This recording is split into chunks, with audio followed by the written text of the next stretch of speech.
outline. So as quick as possible, let's see how I can get down to sharing my screen so that all of us can see, and I'll need to know if we actually are on the same page. Please, can everyone see my screen? Yes, ma'am. Yes. Okay. Okay. Yesterday we had a couple of people just a couple of people were just responding to me or responded to me when I asked, and a good number were actually still on transit, I presume, and maybe some of the mothers in the kitchen trying to prepare food and do a couple of things. So I trust that today would be better. I know we've had perhaps a busy day. So without wasting time, I would like to welcome everyone once again to the last day of this training for the theoretical aspects. Yes, because next week, like I said, we are going to have the practical sessions. And during the practicals is going to be more of asking questions and answering and showcasing what you need to know as certified nurse assistants. So this is an opportunity for us to get to interact and maybe talk and ask questions and contributions, because there are people that have actually not contributed, and those people are owing me. So I will definitely ensure that they pay what they owe me. They have to respond today. So I don't know yesterday, what did we actually take away with us yesterday before we delve into what we have? Like I told you, today we have 3 modules. All along, we used to take it 4 modules, 4. Today we have dementia care, we have professional development for a certified nurse assistant. What are the prospects? What are the options that you have to move further in life? Because of course, you know, we are all aiming to move further. Then we have the health and safety regulations too, even though we touched a bit of that when we had safety procedures in the course of our training. So today we will just look at it, what is practically left that we have to touch. So I would like to ask, what did we actually, from the video, from like I told you, like I said from the start, we would ensure that you have, like you have been having, you would have the slides for that yesterday and today, by God's grace. By say tomorrow, latest tomorrow, you get the slides for the 2 days. Do not also forget that after your after the practical sessions next week, we are going to have a professional examination. And the professional examination is going to be in 2 stages. It's going to be in 2 parts. But I think for the purpose of those that have not joined us, maybe I should take that towards the end where we'll have the attendance more, because here we just have about 19 people. So first and foremost, we want to look at dementia care. Dementia care, that is the next topic that we have. Now, dementia care on its own, it's a totally different training. Please, let's remember our rules and regulations as much as possible to try to mute your mic so that you can give us a seamless process today. Today, I don't intend for us to stay longer than necessary. So please kindly adhere to the rules to put off your mics as you're supposed to. So we want to look at dementia care. Now, this thing they call dementia, like I said, is a topic on its own. It's a topic on its own. We have specialists, we have caregivers, we have CNAs, we have people that are actually in this field. This field, dementia, they are specialists. And because of the rate with which we have the occurrence of people having dementia, having Alzheimer's disease, the aged population is skyrocketing. So hence, people that are actually specializing in this particular field, they keep updating their knowledge. They have more prospects, or if I would be permitted to say so, because they are like hot cake when it comes to employment, because the dementia challenge issue is everywhere. is in the increase. Statistics has it that about 70 or 80% of issues that elderly people have, that the aged have, sicknesses is attached, is surrounding, encompasses, moves around dementia. So you see, that is why the knowledge of how to handle a patient that has dementia is very important. But before I go in, like I said, I wanted 1 or 2 persons to tell me what they took home yesterday. You know, like I told you that I'm a teacher and a born one at that. I used to teach, you know, I've taught in different groups, sets of people. So permit me when I try to behave, when I try to mistake a particular set for the other. So I'm trying to say here that I would like to hear maybe 1 or 2 responses before we kickstart, from a man and from a woman.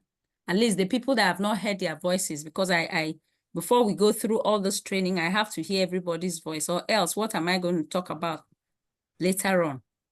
Oh, thank you, Hisense. I don't know who has that Hisense iPhone. I received your message, your comments, and thank you, really appreciate it. So who is going to build a cat? A lady and a man. Just one thing that you learned yesterday. I would be sad if nobody learned anything. What did you take home yesterday from the training? Maybe I should call names, because did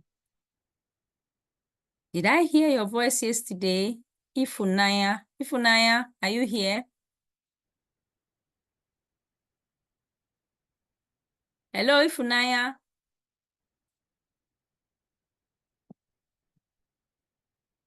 Okay, is it that Ifunanya is not here? But I've seen your, okay. I heard Nenna yesterday. Please, who is using the Samsung SM? Who is using the Samsung SM? It's Mabel. Can you hear All me? right, very good. Mabel, I'm trying to remember if I actually heard your voice yesterday, but it's like, You didn't hear my voice yesterday. You didn't hear okay, my I voice. heard. My phone went off because my phone crashed yesterday. You see it, I'm very particular about, I get to know. Yeah. Okay, so so as such, you may not be able to say what we. Even as a that, I can try. Okay, please do, Mabel. I need to hear your lovely voice. Go ahead. Yesterday from the video, I think I watched a video. I learned that we should be patient with our clients. Mabel, your voice is really, really faint. I don't know if it's your network or, please, can we hear Mabel, or is it from my end alone? I told myself, but I don't know if I get it. Can you hear me? I'm really trying. I'm really struggling to, Mabel, but go ahead. I think others would hear you if. Can anybody hear me? Can others hear me? We can hear you. Please go ahead, Mabel. Go ahead. Sorry. Go ahead. So I learned from the video about patients that we should be patient with our clients. When of course, we have different responses, especially these old people, especially people with sickness and some kind of illness. I don't know the way they react to customer and the way they react to the CNA. So I learned that we should be patient with them in whatever thing we do in our environment. We should just be cautious and be patient with them. Whatever they say, we tend to adhere to what they say and be positive about what we do. I think that's a bit I can say from what I learned yesterday. About patience and positivity. If you can hear me clearly. Hello? I can't hear you, ma'am. Hey, I don't know how to do it. It's not my fault, it's the network. But I know if you can hear me, I just talked about patience. Doctor, patience and emotions. Hello? Patience and positivity. Hey, God is hearing me.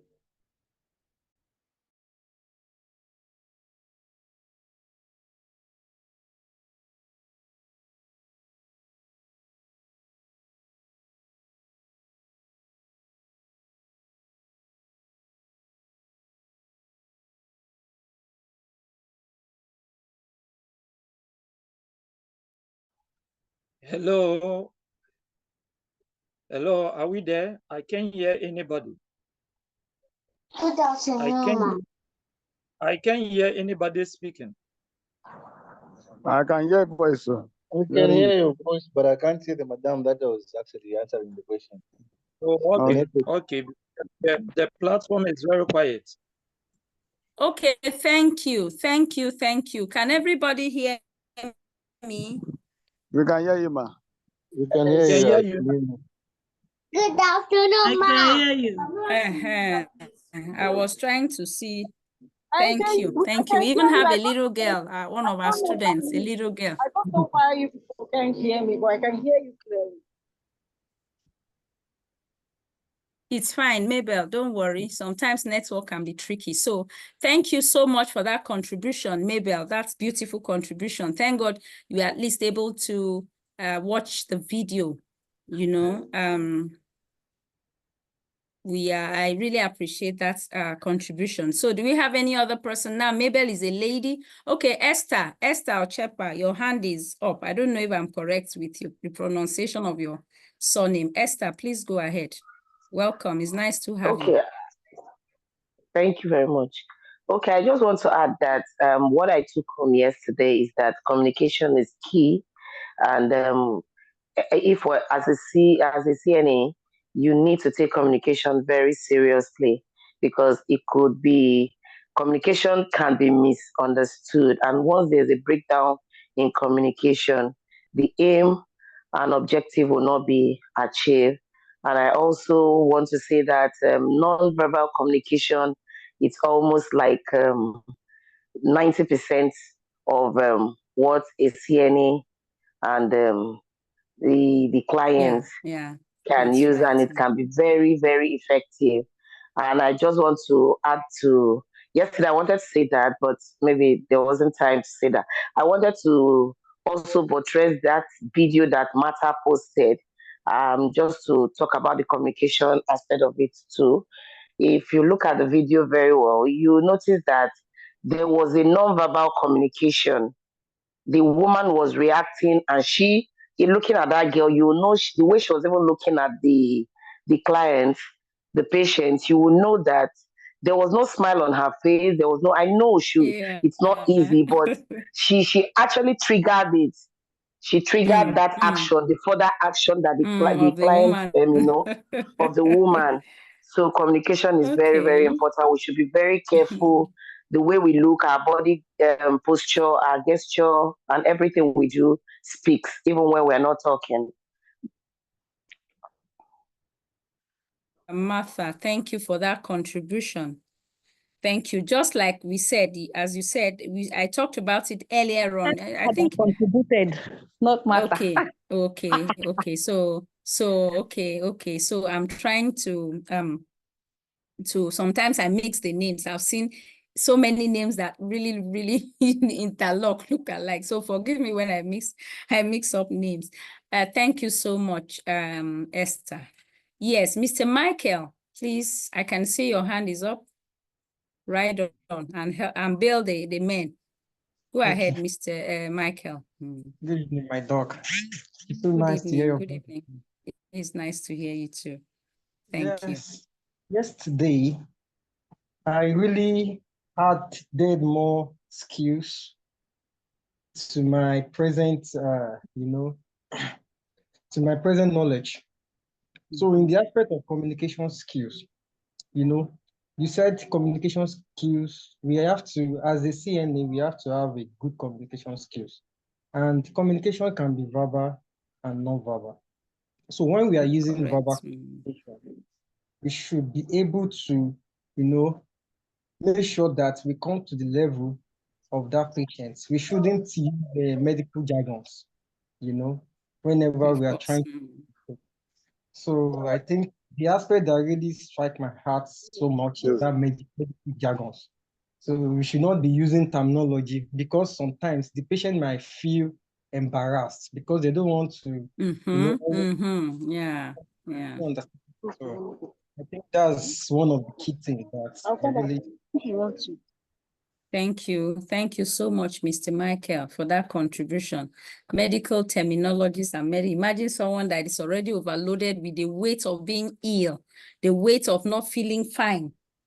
The weight of not feeling fine, and then you are loading the person with a medical terminologies, then you, of course, without being told, you know, you are not helping the person in any way.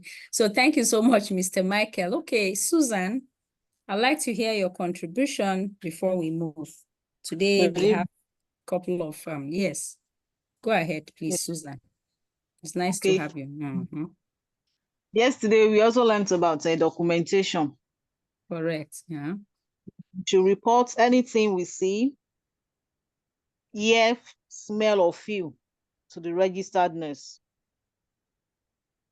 There was also, I also learned about theme. I think the theme that we have toiletry, eating. Okay, toileting, okay, eating, teams, correct, TEAMS, yeah. Toiletry, eating, mobility special. Of course. ADLS, that's activities of daily living is the A. Then you have mobility and you have special. Thank you so much for remembering that, Susan. Thank you. So that being said, I want to appreciate everybody that has responded. So that means our effort is not futile. Okay, Mr. Wisdom, Mr. and Mrs. I don't know whether it was the Mrs. that spoke or the Mr. or none has spoken at all. Yesterday, I said something because that talked about. Yes, I know yesterday. Yeah, I know yesterday. I just joined. Now my network was just like off. Okay. I joined before, but later it went off. Just join what that guy was talking about. Terminology.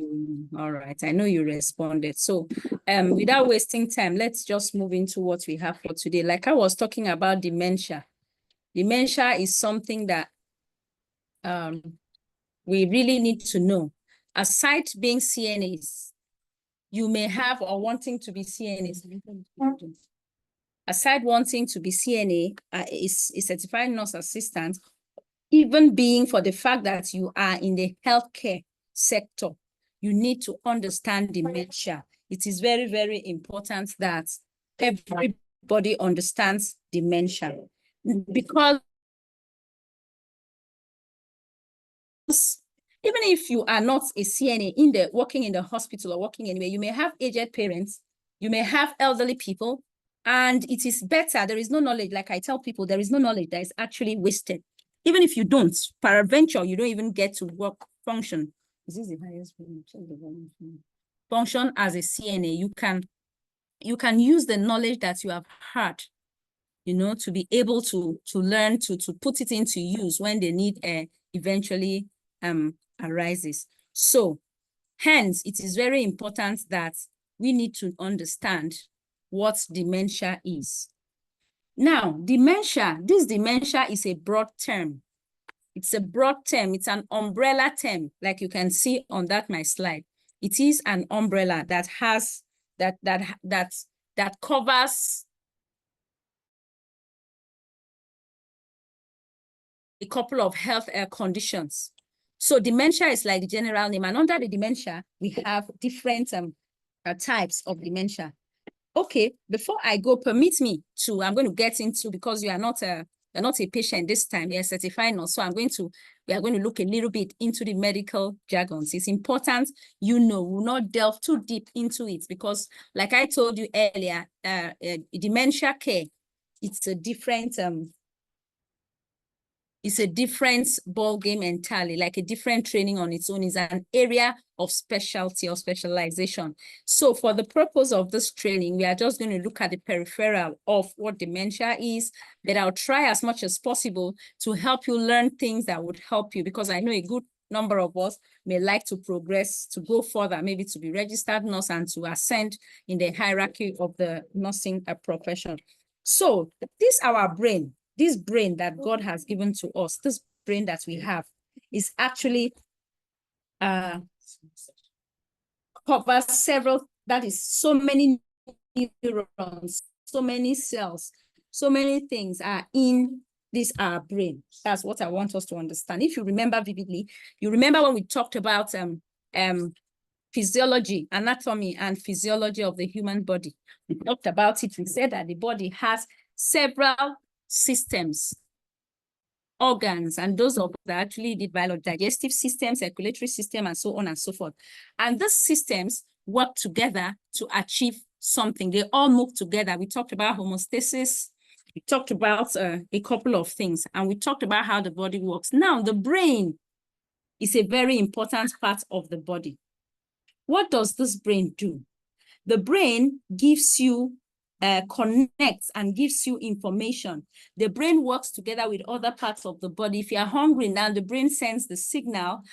If you want to use the toilet now, the signal comes from the brain. Whatever you want to do, the signal actually comes from up there, from the brain. So you can see how very important the brain is. Now, this brain is an amazing organ. It monitors, it regulates, it initiates basic drives, it stores things, and it retrieves information. It performs a lot of intellectual functions. You know, it can even help you interpret languages, process visuals. Maybe you see something visually now. The brain helps you to process it, just as I am showing you the slides now. You are looking at it from your computer, and your brain is processing it for you. You're also hearing my voice, which is processing. So you see that this brain is very, very important. And all this we are saying, all those functions of this brain brain is very small. Those of us that have actually, if you finish, you can go and look at it. It's small. It's just like the size of a coconut. So you can imagine something of the size of a coconut being able to regulate and control every part of our body. That is how important the brain is.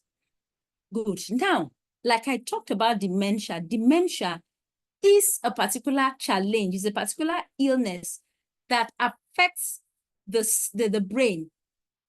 I'm trying to bring it down using the layman's language, at least for those of us that are not medical, into the health field proper, so we can all understand it. It affects the brain. It affects the functions of the brain. Now, in all this dementia, that we've talked about, there are different aspects of it. There are different types of dementia. Like you can see there on the slide. Please, are we together? Can everybody see the slide? I pray network favors us the way it did yesterday. Yesterday, we didn't have a lot of, we didn't have a lot of challenge. So I pray today works out. So we have the Alzheimer's disease. We have the Alzheimer's disease. And amongst all the types of dementia, Alzheimer's disease is the highest, has the highest rate of occurrence. About 80% of the dementia issues that people have is actually Alzheimer's, is that particular type of dementia. Okay, so that is why, for the purpose of this training, we cannot dissect, because we are not nurses, we are not registered nurses, and we are not medical doctors as well. That's really so. We wouldn't need to delve into the nitty-gritty of dementia. But it is important that we look at, especially this Alzheimer's disease. Alzheimer's disease is a type of dementia. Now, this Alzheimer's disease is the most common, like I talked about. It's a disease that causes some areas of your brain to shrink. Remember that this brain is doing a lot of work. It's communicating. There are neurons in the brain. It's moving. It's interconnecting. It's sending signals from one place to another. So when it becomes an issue in the brain, when they become an issue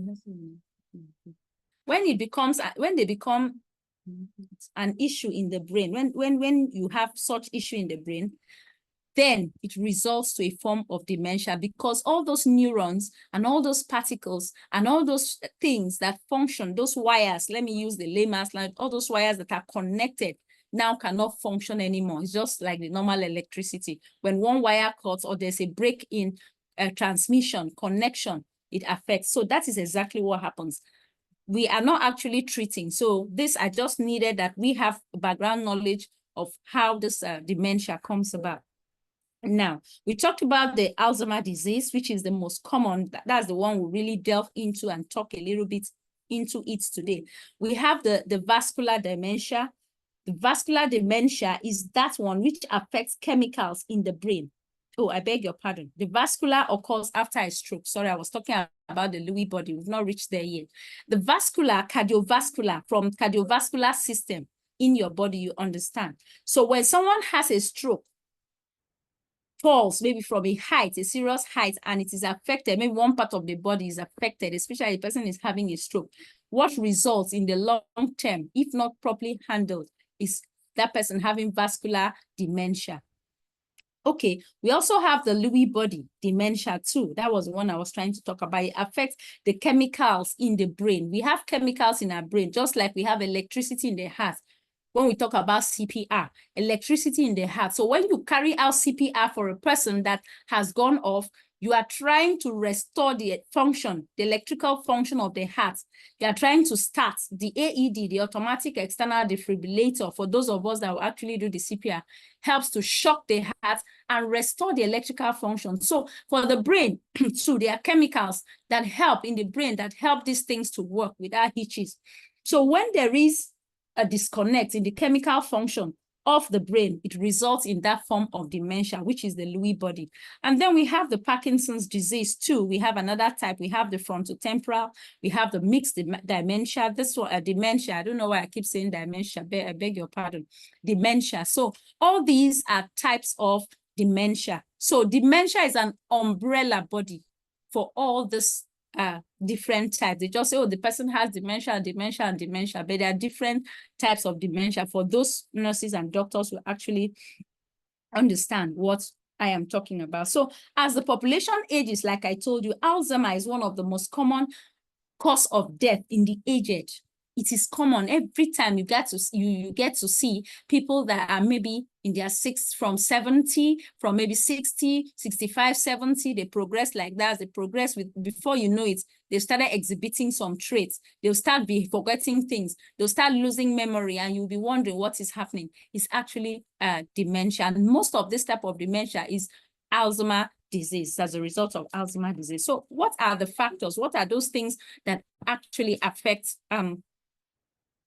Alzheimer's, as in that actually causes this dementia that we are looking at? So let's move to the next slide. Someone reminded me yesterday, so I'm not going to allow someone to remind me today. I've actually talked and forgotten. So I think that's better for us to move into slideshow. So now we want to see, take a look at this picture.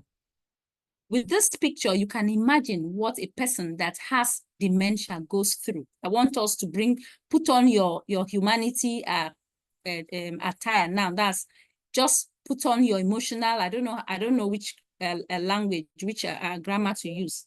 But I want you to just think about it. Sometimes when you see these elderly people, they forget things. You see people that are aged, you see some certain behaviors from them. Please do not just handle it with love. That's the essence of this training. No need to go into handle it with love. Handle it with the understanding that you know what is going on with them.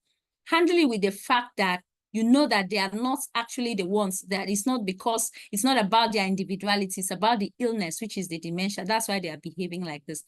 When someone has dementia, these are some of the things that you would see. Memory loss. Memory loss.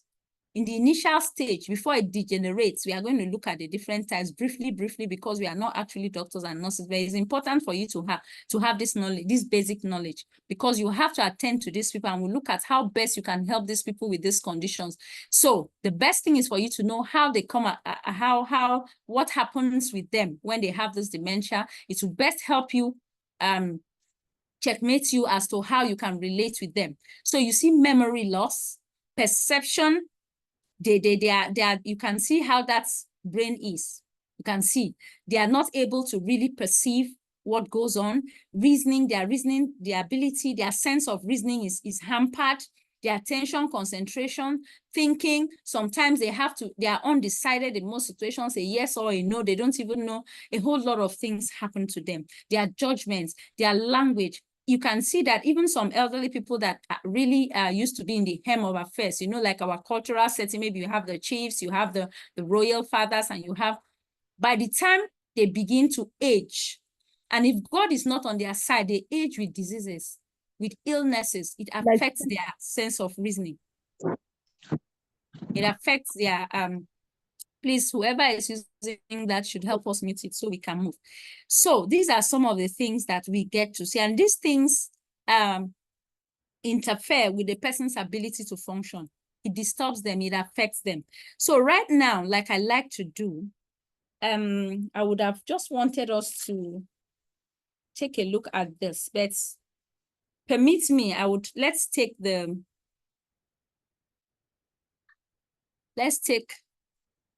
to take the video, but nevertheless, let's just see how to move. We'll come back to it. We'll come back to it. Let's alter a little thing, so a few things today. So we want to look at these symptoms of Alzheimer's disease. Remember that I said that Alzheimer's disease is one of the type of dementia that is very common. It is before, if you see 10 people, out of that 10, at least 4 out of it will be having Alzheimer's disease. So you see that it is very, very common for us. So let's look at some of the symptoms of this Alzheimer's disease. What are some of the symptoms? Or how do you get to know? Because of course, there are people that forget normally. They forget, it's in their tradition. You tell them they're not old though, but I think they just forget easily. They can keep their car key here, they can keep something here, before you know, they forget it. And they keep another thing. It's something that that is maybe a part of their life. So let's see, let's be able to know what are the symptoms of this Alzheimer's disease. Good. These are some of them. Because this disease is progressive, I want you to understand, dementia is a progressive sickness. It's something that makes someone degenerate. It takes from one step to another, one stage to another. That is how dementia is. That's how Alzheimer's disease is. So you are bound to, because it is progressive, it keeps moving.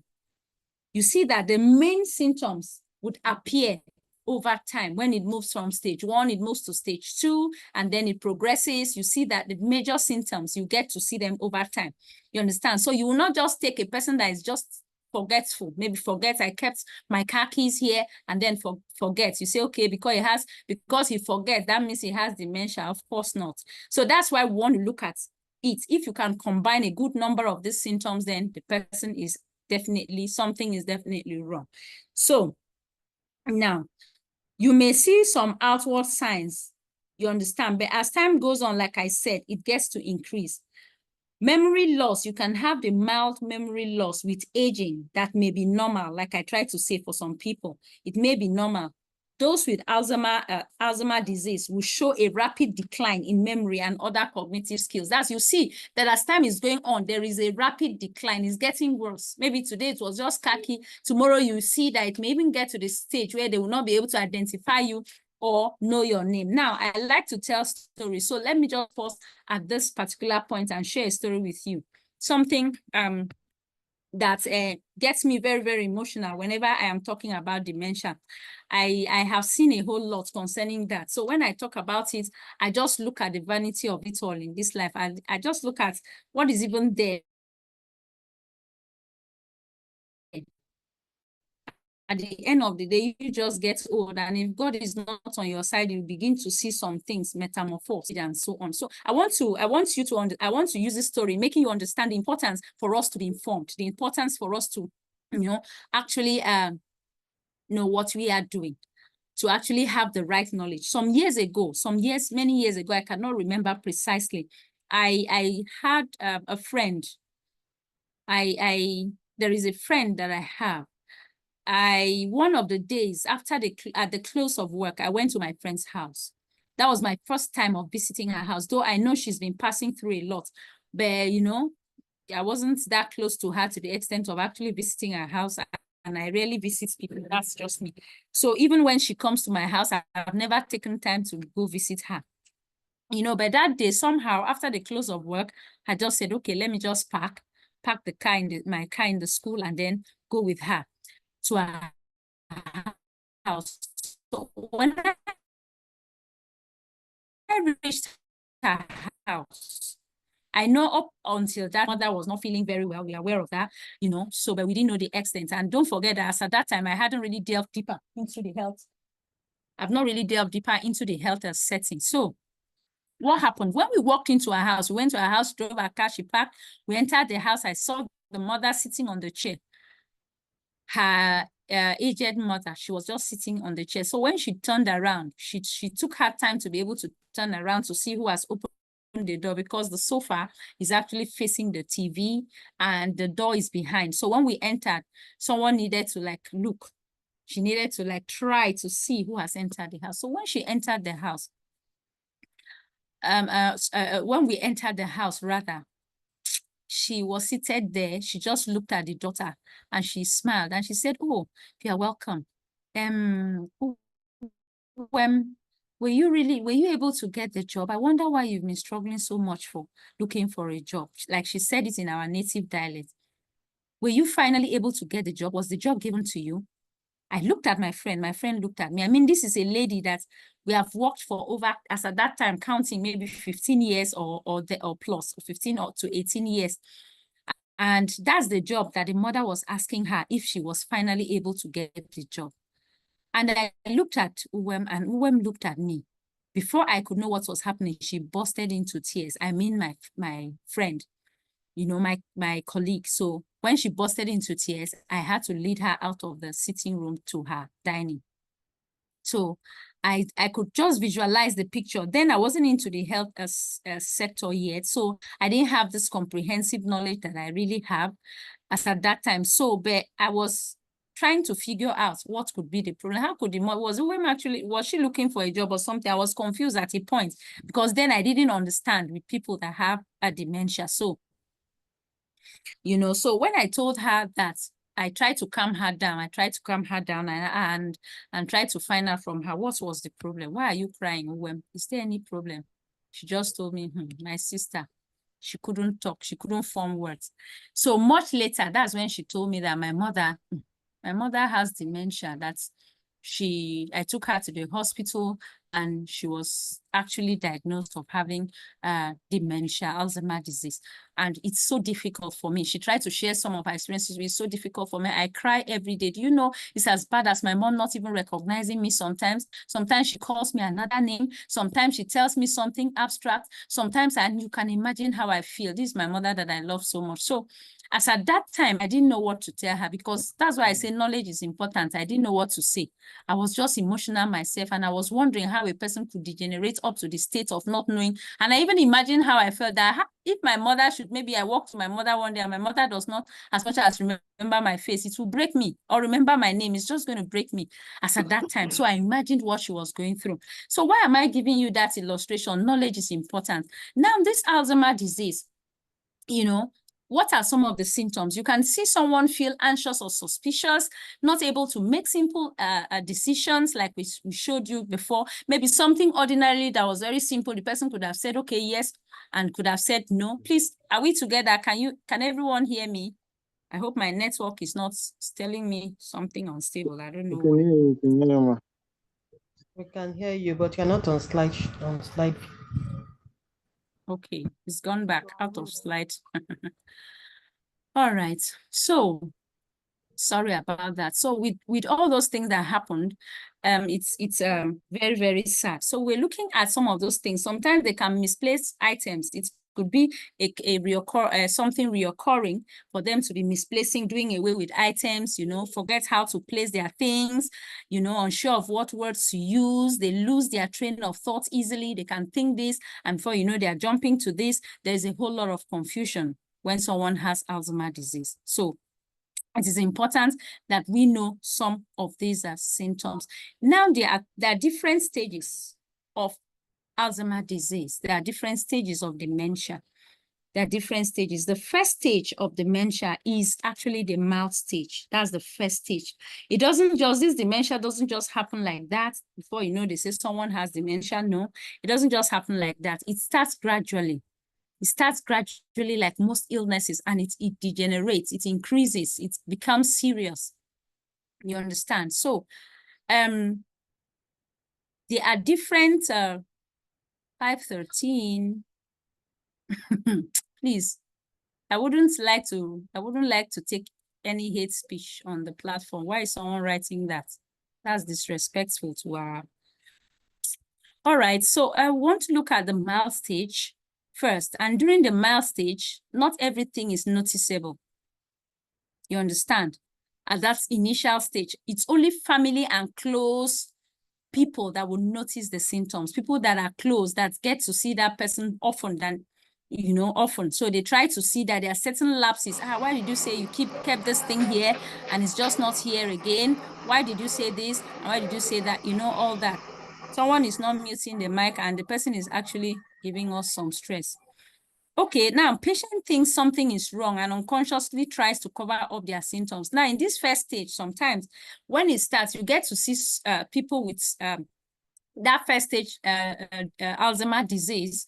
They try to cover up when they are wrong, and you actually see that they are wrong. They are trying to cover up that they have actually done something wrong, or there are certain lapses. They try to cover it up because they don't see themselves as actually having any issue, even when you are trying to observe the lapses to them, even though they know they are lapses, but they don't want to consciously accept that they are lapses. This is one of the things that happens when someone is beginning to have, is in the first stage of Alzheimer's disease.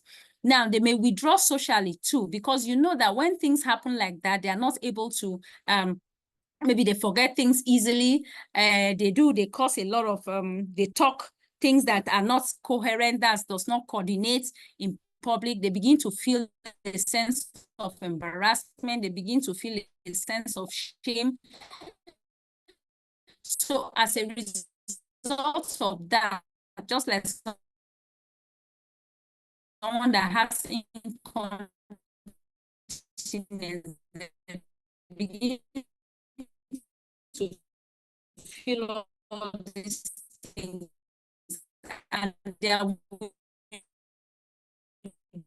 withdrawn from the society. They don't like to go for social functions. Gradually, frustration can set in if not properly handled. Okay.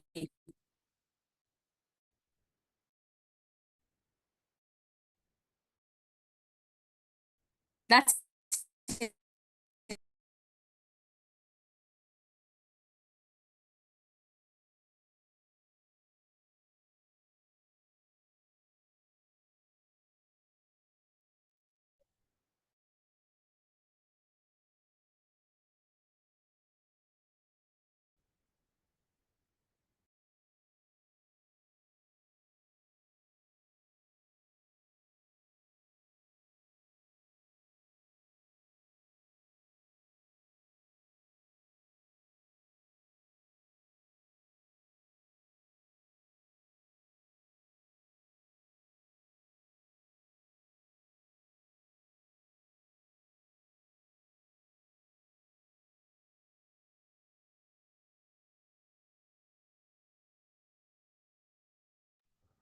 Did we all lost or is my internet? Sorry about that. I've had a network issues. No. It's network. It's network. It's actually shown me the fluctuation over here. Sorry. It's network. It's not you alone. So let's see how to get back. I just pray that it doesn't do what it should, just be hitch-free the way we had a hitch-free session yesterday. Okay, I think we are back. Let's see.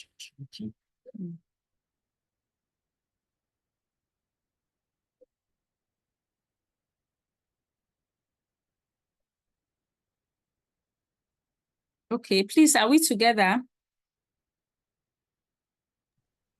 Yes, ma'am. Yeah, we are here. Yes, ma'am. Okay, please, let's bear with network. I'm apologizing on its behalf because I don't know what's wrong with this. I've tried to change. It's even a lot better today for us than other days. So as I was saying, all right, so the patients, like we talked about the second stage before it jumped. Sorry about that. So the second stage, like I was trying to say, is confusion sets in. They begin to wonder, wondering comes in. We've had... There's nothing on the screen. There's nothing on the screen. Please, can anyone see the screen? Yes, I can see the screen. Yes, I can see the screen. Okay, because I've actually shared it. So maybe that's from your end. Can you just check? Because this network thing can be funny. So I'm wondering too, you can have elderly people that wander out of the house. That's why sometimes you see they lock them inside the house. And I advise people, well, just make sure you don't lock them inside the room, because that's restraint, and restraint is not good. It's a form of abuse where you don't allow someone to move and the person to be free. But again, I understand their concerns, because if you have an elderly person that is actually having dementia, the person would want to wonder. It happens, especially the second stage, the person will wonder, and you have to ensure that you put security around. If not so, one of the times or days you come, you will not see the person in the house again. And you know, it's even difficult to be able to find someone that is okay, like he said, cognitive ability is intact and everything is difficult, let alone someone that may not even be able to tell you his or her name or where it comes from. So it's very important. Then we have confusion too and restlessness during the evening hours. It is called sundowning. It's a particular feature, challenge that people that have dementia have. When the sun goes down, when it is evening, they tend to be restless. They become restless. They want to wander. You see them agitated. You see them confused. You see some attributes. So that's actually called sundowning. We are going to look at it in subsequent when we go to caring for them. We'll talk about that. So inability to use objects too, such as spoons.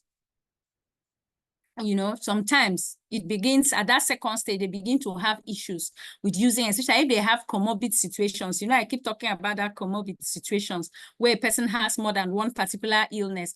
And when, especially a person has this dementia and has another maybe bipolar disorder, or has maybe diabetes, or has another challenge, a combination of it is worse. It's not something I wish even my worst enemy. You understand? And so it's not something that is very good. So if you have these people, you need to know how to help them. They can have little knowledge, recent memory they have of what is happening recently. They can lose track of what is actually happening recently. And then being able to recall information, to retain learning, a whole lot of signs of hallucinations. They may see something chasing them, or see something that is not imaginary things. Good, that's hallucination, imaginary things. So now this is the last stage of dementia before we look at how we can help them. And that is the aspect that we are concerned 100%. This one we are just concerned to use the knowledge, and then maybe when we eventually go higher, and then it will help us also in relating with them. So this last stage, dementia, which is the severe stage, this is the most serious stage of Alzheimer's disease. Remember, I'm saying that Alzheimer's disease is the most common type of dementia. So I'm going to be talking about that. We cannot highlight all the different types. It will not be able to do that, because that is not our own, that's not what we should know as a certified nurse assistant. So we are just going to look at Alzheimer's disease, because as a CNA, you get to see more of Alzheimer's situations, people with Alzheimer's diseases. So now this is a point where there is real deterioration of bodily function, personalities, behaviors, things will change. The person turns, permit me to use that word, the person turns upside down.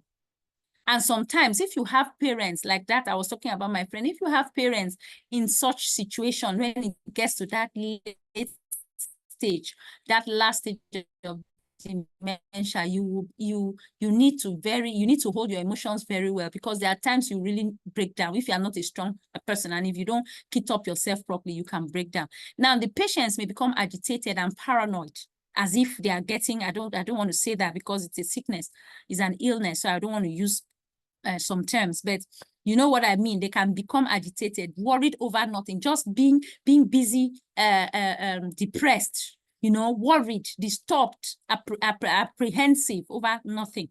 You understand? To you, you see it as nothing, but it is the illness that is affecting them. Now, the patient may not be able to respond to the environment, and they may recognize others, or they may not, I beg your pardon, they may not recognize others, or even themselves in the mirror. When it gets to that stage, most people that have late stage of the dementia, you show them the mirror, they cannot even recognize themselves. We are not even talking about you, knowing that you are maybe the CNA, or you are this daughter or whatever. Themselves, they are not able to recognize themselves. Sometimes it gets there, the last stage, which is the most dangerous stage of the final stages of dementia. So eating and drinking too may be an issue, as the patient cannot swallow. You see where we come in, because some of these ADLS, at those points, you have to see how best you can accommodate all those things depending on the care plan.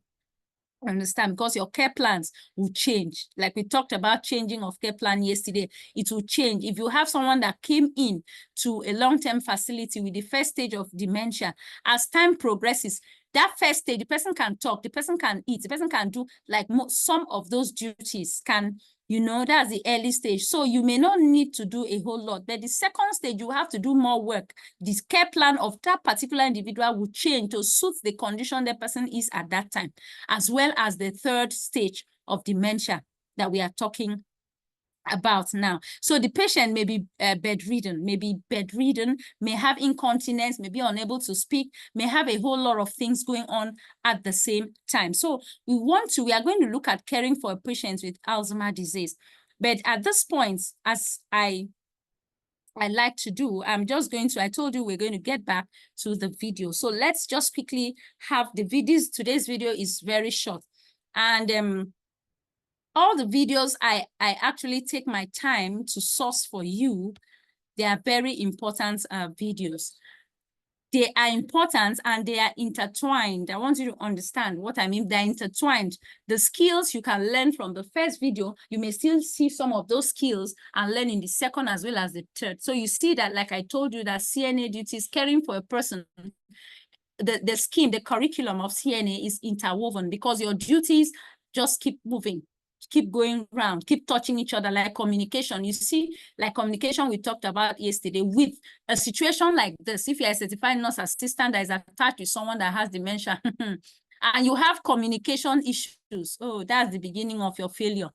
It's just, that's your failure in that particular profession starts that instance, because communication is needed when you are dealing with a dementia patient in everything, not only even with husband and wife, children, all facets of life.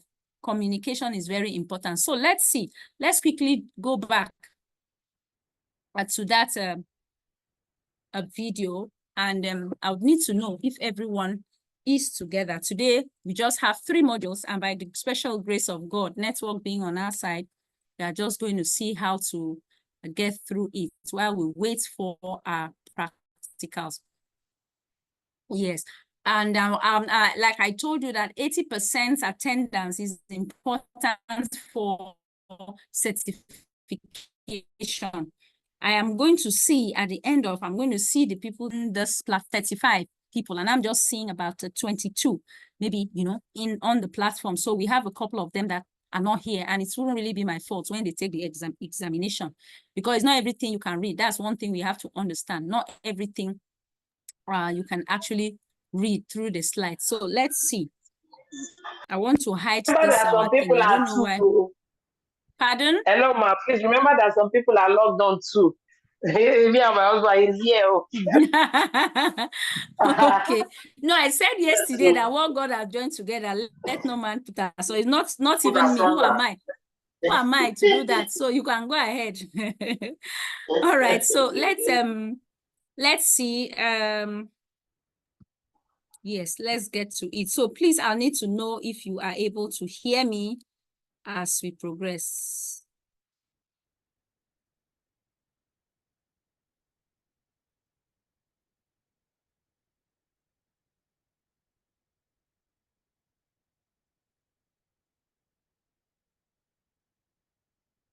Okay, please, is that audible? No, ma'am. No, we can't hear the person. Okay, just don't worry. We are just going to do something about that. Let me share the sound.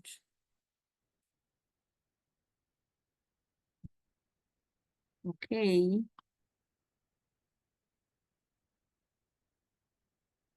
Please just give me a sec. I think.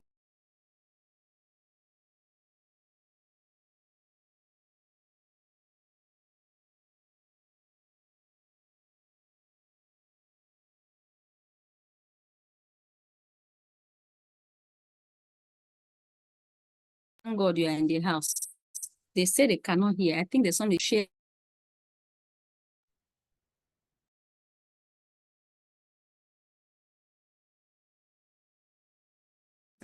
There's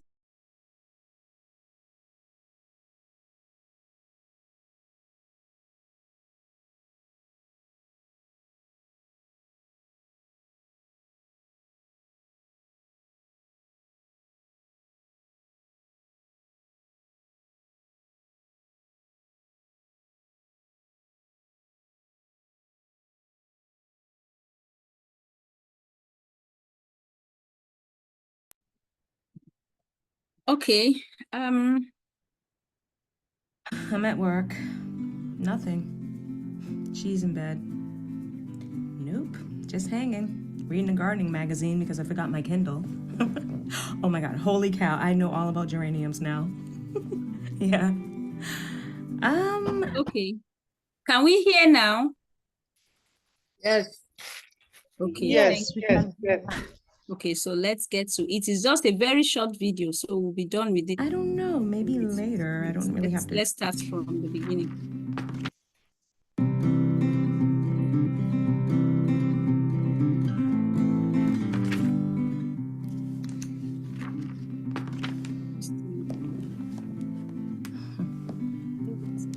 Hello? Hey. No, I'm at work. Nothing. She's in bed. Nope. Just hanging. Reading a gardening magazine because I forgot my Kindle. Oh my God. Holy cow. I know all about geraniums now. Yeah. I don't know. Maybe later. I don't really have to do much cooking anymore, so. Yeah, okay. Well, I'll just call you later then. Perfect. Sounds good. All right, bye-bye.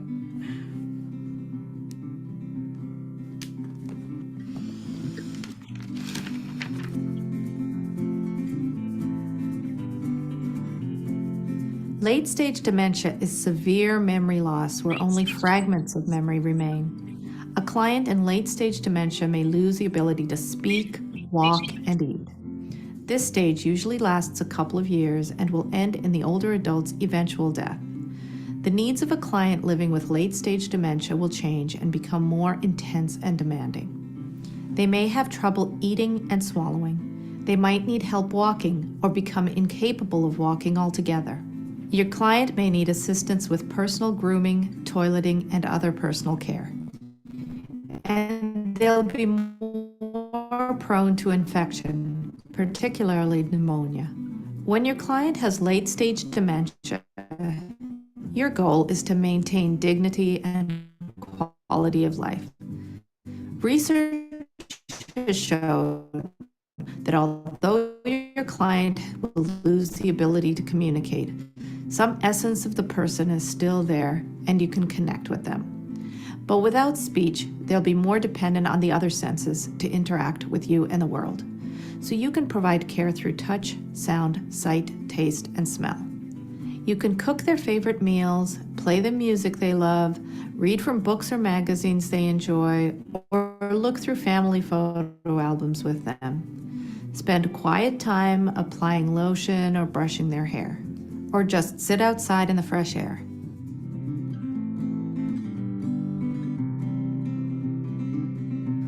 Older adults with dementia become nonverbal as the loss of brain. Hi, Joan. It's Liz.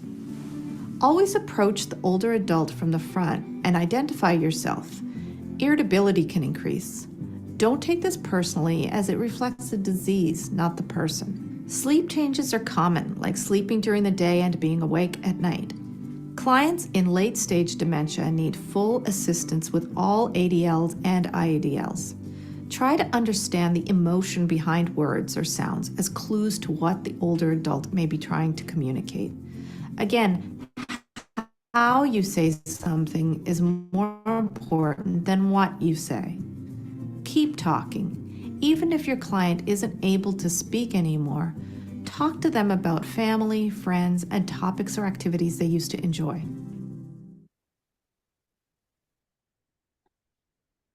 All right, so okay, so like I said, I don't know if we're able to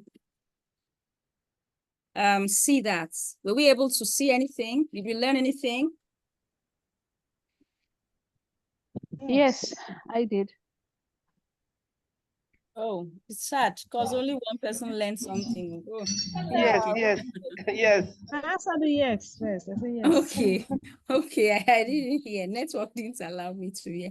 All right, so practically, yes, we learned something, but I want to ask that beginning of the video where the lady was listening to a phone call, was listening to someone was talking on the phone. What do you think happened there? I just want someone that actually saw it at the beginning. What was wrong there? What did she do wrong? If you look at the physiognomy of the ladies, of the patient's face, you can see that she wasn't happy about that. So what actually Okay, let me say happened something. is going to help us. Okay, I'm here. I think the lady was not paying attention. You know, the client was trying to pass information, but he was busy doing something else. He wasn't paying attention to the client is taking care of. That's what there's lapses. He wasn't paying attention to the information the client wants to pass. Are you sure you're not muted? Okay, thank you so very much. Thank you for that. The lady was not actually paying attention to the patient. She was busy on the phone and talking. I don't know if anyone saw something slightly different from what we saw. Is there any other contribution? Yeah, what I saw It seemed as on though, the lady. okay. Pardon? What I saw on the lady was that. So what I saw on the lady was that when she was communicating, she was always smiling. Okay. In her communication. Okay. Notice Subsequently, okay, thank you. She was always smiling, and in her communication, she was smiling and she was happy. That's just the A to Z of it all. She was happy. She's happy doing the work. But initially, that showed, we saw there that they said a wrong communication method because she was on the phone. These people that have dementia, they need your full attention. They need you to be there all the time. They need to know that someone has their back or someone right there to understand. Please, let's kindly mute so we can help ourselves, please.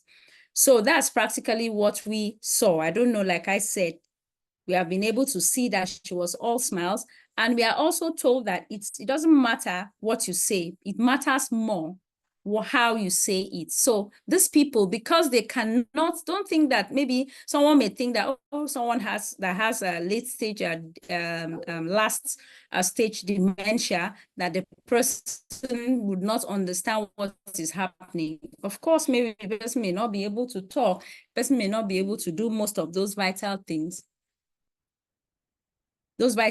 At least because those parts of them is not functioning, their sense is intact. They observe you, they look at your face, just as that woman was looking. She felt bad because the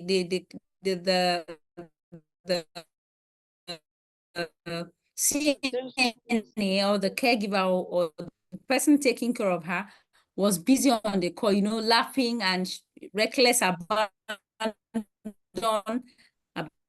abandon her, and she felt bad. So these are some of the things that we're supposed to take note of in the course of handling those people with this challenge. So right now we are going to look at caring for a person with Alzheimer disease or with Alzheimer. Now, because we are certified nurse assistants, like I like to tell you, and I must say, we are relatable to the registered nurse. So most of our duties is on the support level. So we do this across, and don't forget that even though you are in the support level, that's the weakness of the hospitals, because if being on our side, we wouldn't have this challenge. But all odds,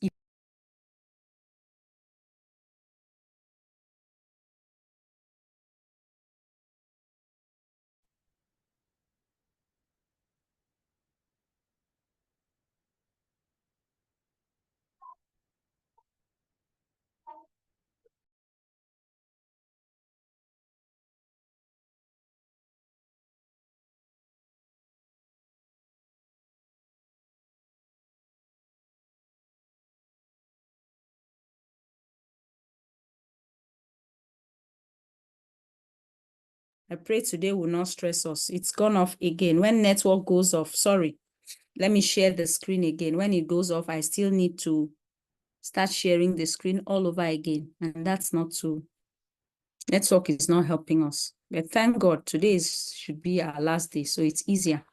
We move. Okay, can we see the screen, please? Yes, ma'am. Yes, we can see the screen now. Yes, you can see the screen. Okay. Don't worry, we will be done with this very soon. And network can do whatever it wants to do when we finish. All right, so we're talking about caring for a patient that has Alzheimer. This is a Herculean task. It's something that is mighty that I want us to really pay attention at this point, because this is where it really concerns us more, rather, not just only concerning us, but more. Now, if you have a patient that has Alzheimer, like I talked about, that has Alzheimer's disease or has dementia, any part of dementia, any form, whether Lewy body, whether vascular, any of those dementias, it has similar characteristics. It's not far. One is not far from the other. So primarily, this is what you need to do.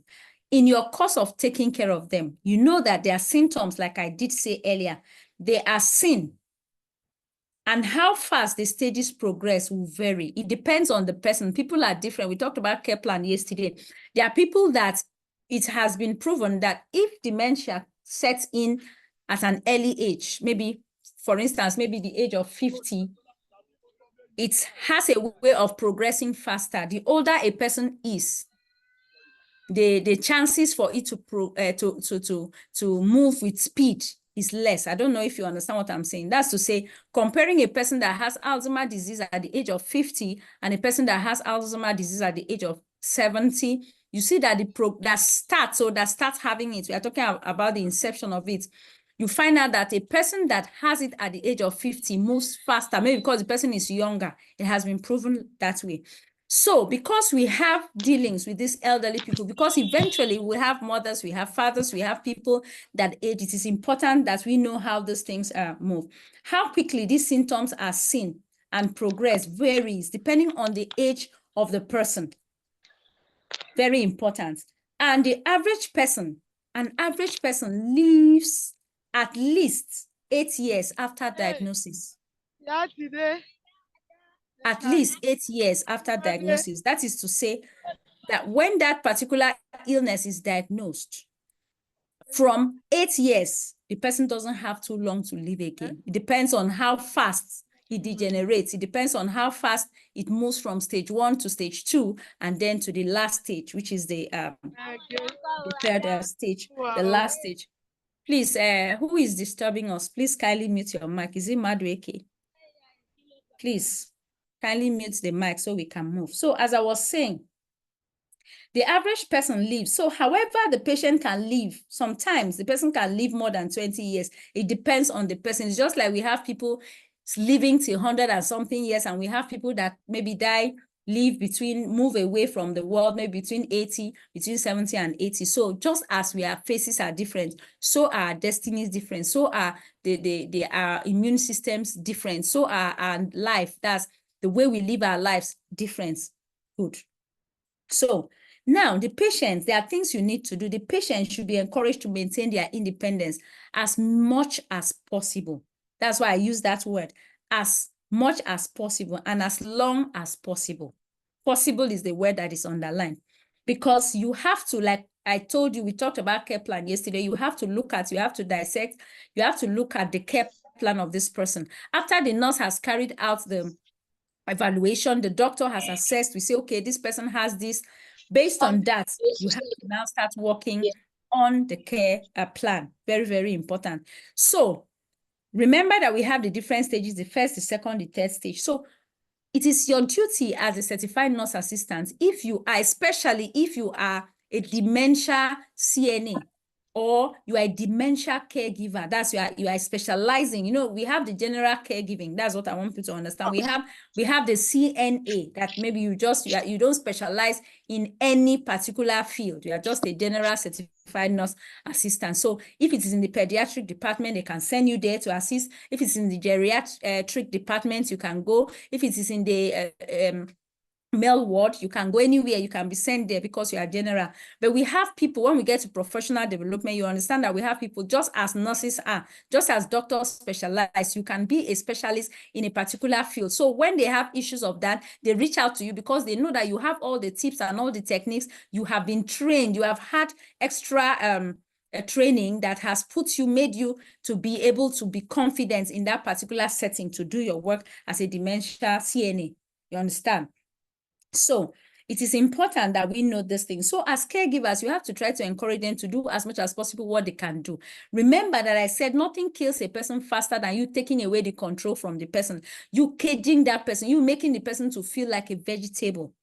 Permit me to use that word, like the person doesn't have any use again to himself or herself, especially people that are aging. They just feel it can just send them over before it's even time. So these are some things that we should understand. Let them do as much as possible the things that they can do for themselves. Don't see that because maybe they have Alzheimer's disease, you just feel that, oh, these people cannot even do it. Why am I even worried? No, I have to do this. I have to feed you. I have to take you. I have to do this. I have to do that. Everything I have to. You don't exercise power with, rather you exercise power over them, which is wrong. So this is one of the things I want us to understand. It is important for us to remember these things. Sometimes we can have what we call, we can have certain factors, overstimulation. You understand? Maybe acting out behaviors or wandering. You can have that, like I already told you. So as a certified nurse assistant, you don't have to restrain them, but you have to put a close check. Any situation like that, that the patient is more prone to wandering, that maybe at every little instant, the person wants to stand up, if he's the one that is able to walk, wants to stand up and start moving aimlessly around. These are things that you have to observe and report to the nurse. It has to be documented and you have to report to the nurse. Take note, we are narrowing it now down to the duties of a CNA in the lives of these people that actually have this dementia. So like I was trying to say, you know, so you as the nurse, you may need to explain directions several times, slowly and simply. Maybe for the one that can still, maybe in the second stage, maybe they actually want to go do something for themselves, or you want to take them out. Communication is effective. And whatever form of communication you are doing, make sure you do it slowly, calmly. We saw how to communicate with these people yesterday when we watched that video. That's why I said these videos are interlocked, they're intertwined. So you learn so many things from them. You know, communicate slowly and simply. Use short phrases and short words. Have patience with them. Have patience with them. Oh, sorry, this is supposed to be help the patient and not patients.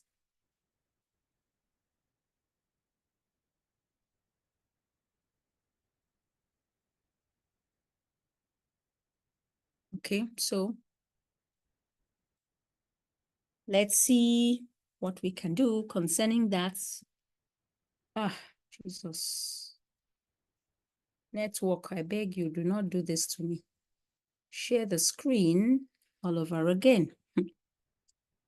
Okay. I'm just going to do it. Sorry for that, breaking transmission. All right, I think we can still see our screen. Yeah. You know, I'll send these slides to you, so forgive me. Let me do the right thing. It's just a typo error. So let's get back to the slideshow. So what was I saying before that? What happened. Now, the patients, you have observed that some of these patients can actually do ADLS, activities of daily living, like we talked about, plenty of time, and give them time, give them choices. Though not too many choices, because when you give them too many choices, it confuses them, especially those that have the last stage of dementia. You know, it gives them, it confuses their brain. So at the end of the day, you are not achieving anything. So give them maybe 1 or 2 choices for them to be able to, so that you will not totally take away that independence from them. Now, communicate anything you are communicating slowly with them. This is another aspect that is very important. Understand that that patient may not communicate well, or may not be able to communicate at all. Their communication is usually impaired when they have Alzheimer's disease, the 2nd stage and the 3rd stage. The 3rd stage is worst. That's the 3rd stage is the worst of it, of the 3. But the first, they have the ability to communicate. So if you have a person that has that 1st stage, do not totally take away that communication from the person. Just assume, oh, this person has dementia. Okay, I have to just do everything and do everything. I don't need to communicate. No, carry it along, because you carry that a patient along, because you have the care plan and you know exactly what is wrong with the person at that particular point in time. So, as I was saying, now you help the patients to reminiscence. There are many times, like like it is with us, you love to hear things that you remember, you love good memories. You love to hear maybe when you traveled and you had fun with your family, when you know, we as humans, naturally, the things that make us, the things that makes us happy are the things that we really remember. We really like to remember. So you as a CNA, try to ensure that you help the patient. Maybe you may be there for those that can talk. They'll keep talking about maybe their grandchildren, maybe keep talking of their days in school. If they can still coordinate, it depends on the stage of Alzheimer's disease, like I say. So it depends on the stage that they are. So help them, try to help them. You know, maybe if they talk, show interest. Really? Oh, is that what happened? Oh, wow. You know, you keep them, you know, it makes them to revive, to try to tend to keep that particular part of their brain trying to be active, and it makes them happy, and it helps build their self-esteem too, so that they will not feel that, oh, look at me, is this how life has turned me? Have I suddenly become like this? Oh, and oh, and oh. You know how it is when someone is actually ill, you know. So these are things to do. You help to build their self-esteem, show them that they are important. Oh, maybe someone that tells you, oh, I used to be a footballer. Like I was saying, I don't know if I said it on this platform, like I have an elderly man that the man actually is struggling with dementia. He has Lewy body. He has that particular kind of dementia, but it's still the dementia. So anytime you go to him, the only thing that can make him to remember anything is when you start telling him, oh, I remember. You call him officer because he used to work, he fought the Biafra War. So anytime you bring up any topic about Biafra War or about anything, you say, oh, soldier, I learned you were the one. Oh, you have made his day. That was, the man is actually in the 1st stage, so it's not very severe. You've made his day. You see, he sits, so long as you have the time, that's where because if you don't have the time, I'm talking about this one that this man in particular I'm telling you about. If you don't have the time to sit down with him, you are I'm sorry for you, because once you bring up that chapter, he will not want to let you go. He will talk and talk and talk and talk, and it helps him to remain relevant. It helps to build his self-esteem. You understand? So these are some of the things, because you know that patient, you've connected with the patient, you know the things he or she used to do, you know his strengths, you know his weaknesses, you know those things he really used to do very well, the things that makes him happy, you know the times he's happy, maybe when his grandchildren come around, you understand, and so on. It makes him very, very happy. So you know the things to do. That is very, very important. So that is communication. And occasionally they may lose their train of thought, or they may forget words. They want to talk to you, they may just forget. They may just drift and go to say another thing, or they forget what they wanted to tell you. So in such situations, as a certified nurse assistant, be patient with them, bear with them, understand them. Our duty is to understand. Your duty is to empathize. Your duty is to walk a mile into their shoes. Your duty is to understand and be able to differentiate the individual from the current illness or the challenge that the person has. So if you respect humanity, you respect a person as a person, regardless of the challenges that a person has, and you are there, you will never frown. You will never get angry. Even when you are talking to the person and the person says something offensive, or the person drifts out to another planet, like we like to say, you know, on a lighter mode, we like to say a patient drifted out to another planet. That is the person, you are talking about something here, and the person is talking about something that is in Mercury or in Mars or in Jupiter, you know, in another planet. So it's just for you to understand that it is the sickness that actually placed the person in that position. So it is important that we think about it. Happy times, you help them to build that you help them to remember the times that actually make them happy. Okay, sometimes you can have a situation of there's something we call confabulation. There's something we call that. It's a medical terminology that you are going to have on those slides. Terminology that is attached to people that have dementia. And what is it? It's a it's a serious psychiatric disorder, a neuropsychiatric disorder that a patient can have, or a person that has dementia. It makes a person, especially late stage dementia, that's the third stage, which is the final stage. The person tends to generate a false memory without intention of deceit. Sometimes they can say something, oh God, they paint the picture of it really meaning something, like really being real. But at the end of the day, you and I, or you as the CNA, you as the patient, as the caregiver, or whoever is taking care of that person, you understand that that thing is not, is fiction. I understand that that thing is fiction. So what do? You don't say, oh, the person is deceitful, or is that true? Did that really happen? That's the worst thing you can do to yourself, to stay and argue with a person that has dementia. If you stay and argue, no, that's not what's happened. This is exactly what happened. Have you forgotten? You can just keep going like a merry-go-round. You just keep turning round and round and round. It will not even help you. It will create difficult, challenging situations for you, and you will not enjoy your job. So one thing is that we should take that very seriously. So when we have a patient actually confabulating, actually having that challenge, know that it is unconscious, that is just there because of the illness that they have. It's very important for us to take note of that. So the best thing you can do, never argue, like I try to say, with the patients.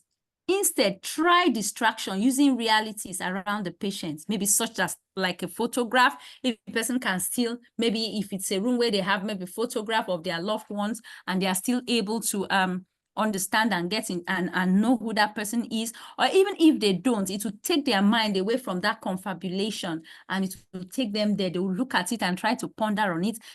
That is what we call, that's a technique of distraction technique, so that you don't have issues with that person. You don't continue arguing with the person. No, it was not like that, it was like that. And you get into something that is, and it won't even speak well. Anybody walking in, hearing you argue with a dementia patient automatically knows that you don't have the right knowledge. Let me just say so. So it's important that we know these things. I'm taking my time to really break them out. When it comes to food, too, break them down rather. When it comes to food, it is important that we take our time. That cannot be overemphasized. You take your time to provide, to ensure that you feed, if you have to feed. Monitor the patient's eating habits. You document it. A dementia patient, you have to make sure that you report anything. Today is not able to eat, or why? Because they observe the stages. Once a dementia person is admitted, they observe the stages. They know that, of course, that it will metamorphose, that it will degenerate from stage 1 to stage 2 as time progresses. So they need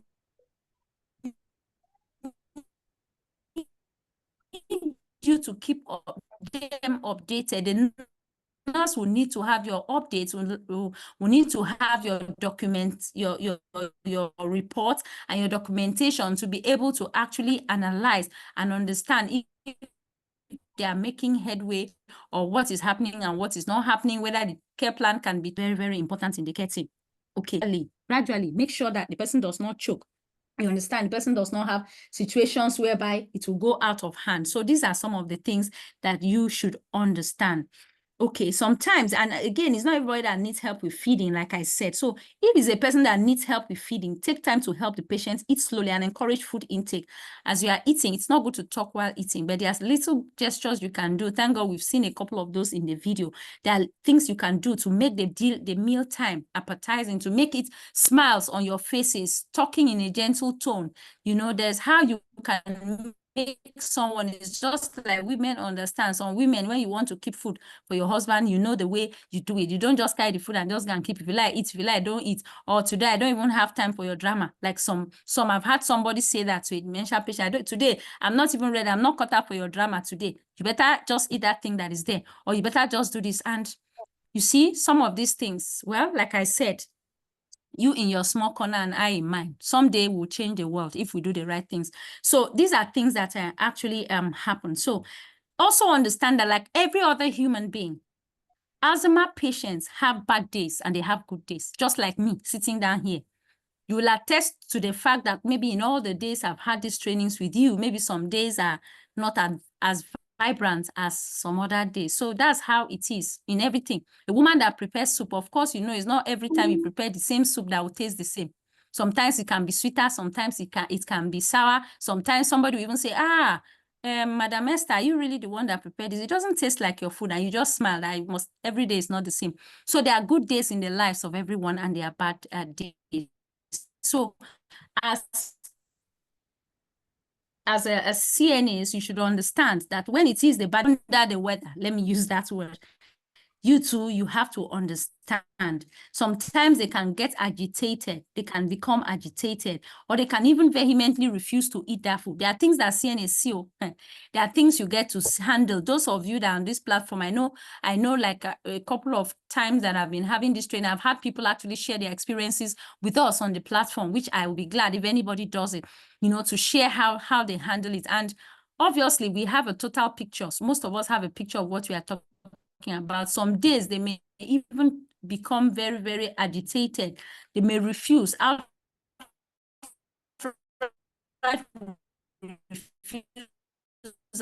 be participating in anything, no matter how you try. So as a CN to discuss with your supervisor, so like your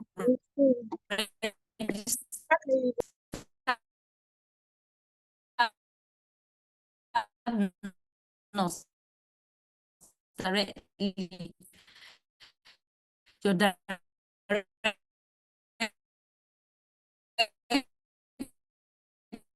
boss, so that done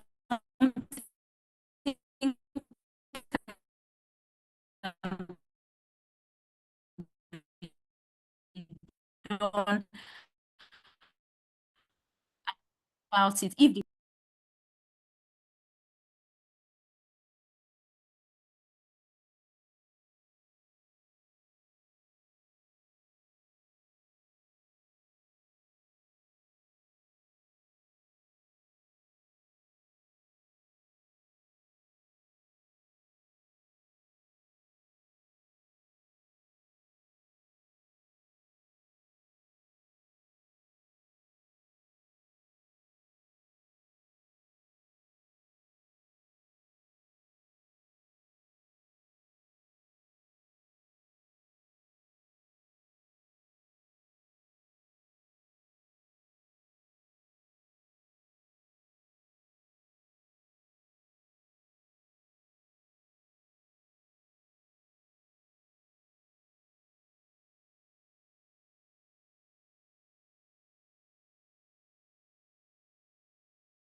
I'm not here any longer.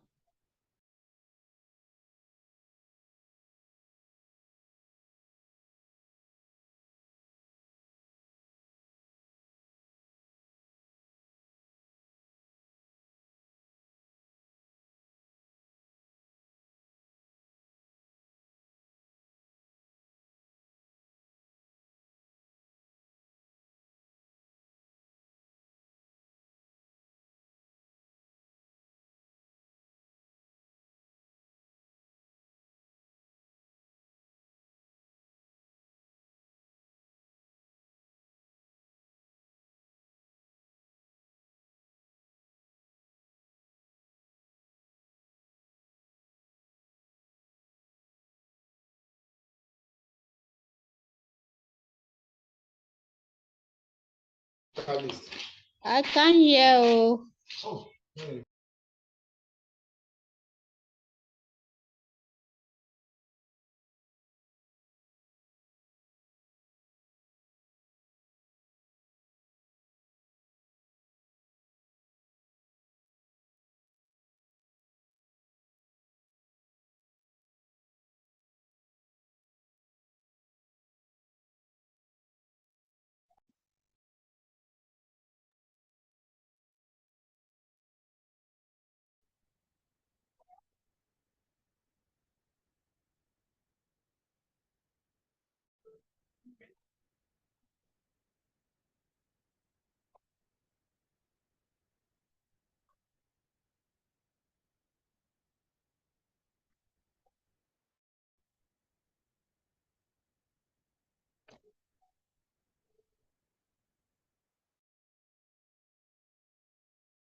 Okay, sorry. Network had locked me out. I had to log in all over again. Sorry for that breaking transmission. I just hope that we'll be over with this thing today, and then network is not very friendly today. Yesterday was much better. Please, are we together? Can everyone hear me? Can hear you, ma.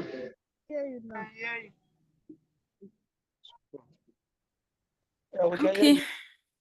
All right. So let's continue and move to the slideshow. So I was talking about our duties as a certified nurse assistant, and I was saying that there are things that we need to do when handling these people. You just have to bear with them. We have to understand when we see the traits in them. This is very, very important. So we're talking about sundowning. Please, this is important for us to understand. Wandering or sundowning.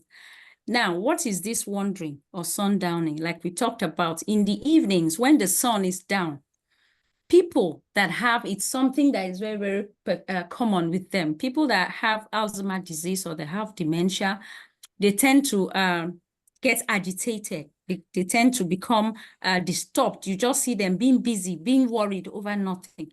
It's something that is very common with dementia patients. Sometimes, in terms of the wandering, sometimes they may try to leave the facility or even wander around the units. They just want to wander, just to move around, wander away, move away from where things are really happening, you know. So this usually happens towards the evening hours, like I said, but it can occur anytime during the day, but it is most common in the evenings. That's why they call it sundowning, when the sun is down.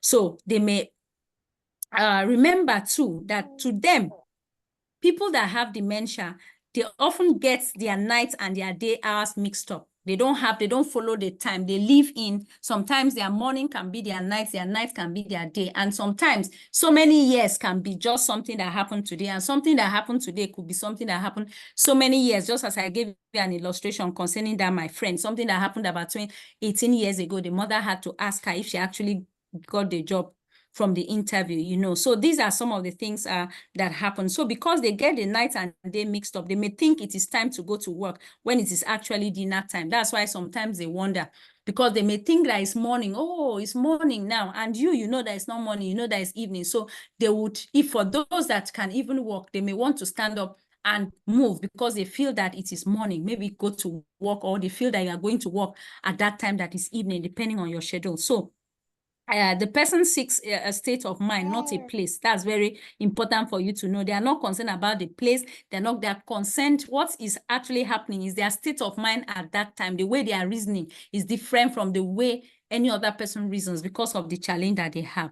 So it is important that you avoid arguing with them. You know, like I already talked about, you can help them. How can you help them? You can, instead of you trying to maybe raise your voice and argue with them, you can try to walk with them. You can try to take a walk with them. Very important. You can try to work with them. You know, it can be a strategy for you to kindly and gently guide them back to where they should be. Because if you work with, instead of you to say no, it's not time. You're not supposed to be going, you're not supposed to be working. It's going to create more issues for you. So you can try to redirect them. You can try to recondition their mindset. You can try to say, okay, oh, you want to work to that. You take a walk with them gradually to that place. And you gently, using wisdom and using the techniques that you have, see how to redirect them back to where they're supposed to be at that time, maybe back to the bed or back to the ward or wherever. That is a strategy that you can use instead of arguing with them, because it is their condition that makes them that way. So like we said, sundowning can have many triggers. It can trigger many things. So try to keep a log to see if there's a pattern to their behavior as a CNA. So if it's something they keep doing every time, when is that time? So you understand that it is a pattern and you have to report. Even the first day when they do that, you have to ensure that your nurse gets information about it so that they can monitor it to understand if, this is a pattern, this person at this particular time, this person, so this is actually sundowning. So you see, there are many things that needs to be understood for the care plan to be changed and everything to be put in place. Okay, so it's also important that it could be sometimes they get agitated. Maybe they have needs that are not met. It's possible that they may have maybe needs or feelings that the patient is seeking. Maybe they need your attention, you know, like a baby would do. If a baby, not a baby, but I'm just trying to give you an illustration. Now, if a baby that you have now needs your attention, they have ways of getting your attention. And if you are not giving them attention, they can become agitated, they can cry. And that's how a baby does. But in this case, in this particular situation, it's not a baby.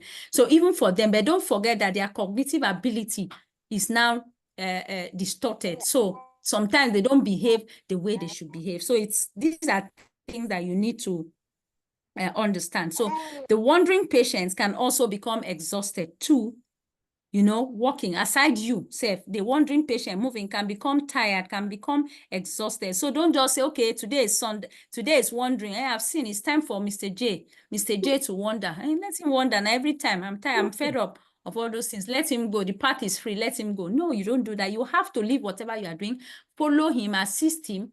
Try to use your redirection techniques to ensure that you redirect the person back, because you understand why that person is behaving. You see why I said it's important we needed to delve a little bit into dementia. So you now know that it is all these things, triggers in the brain that is affecting that person's behavior. So these are things that we need to understand. So the watch the patient for unsteady gaits, you know, or leaning on the wall. Sometimes, if for maybe first stage that they can actually walk, they can walk and be tired.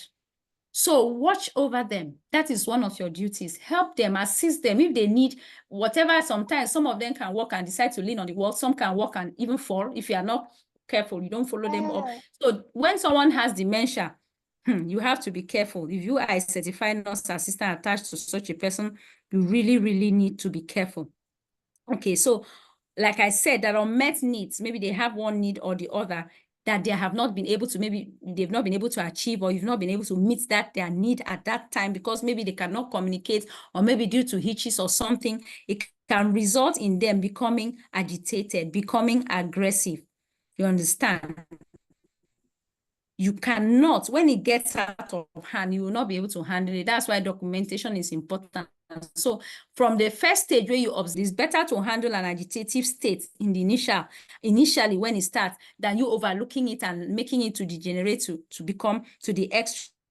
You may not be able to handle such a situation. So only when they are agitated like that, do not force or demand that the patients behave. You know, maybe you have a mother now that is as a result of the illness is behaving abnormally, maybe showing all these issues. And because you don't have the right knowledge, you begin to shout, you begin to raise your voice at her. Like I've had my friend severally, she's done that. Now that I know that those things were not actually wrong. I mean, we're not actually correct, rather. So because she didn't know what to, sometimes you see her shout, sometimes you tell her, Mommy, what do you want me to do? I am fed up, I'm just tired, I don't know what to do. She will just break down and start crying, or she'll do, you know, all these things. It was not helping that particular situation. But because she had the love for the mother, so the love superseded all these things. At least since she didn't have the knowledge, the love she had superseded all these things. So these are some of the things that we need to understand. Any changes in the patient behavior should be reported. So I have overflocked, because this is the main slide of today's training. So pardon me that I had to really take time to delve into it. So briefly, now we are going to, please, if you have one or two questions or you have anything.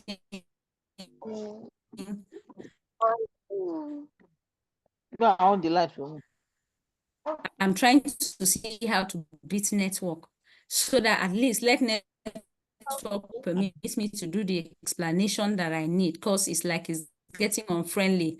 And then we can ask questions.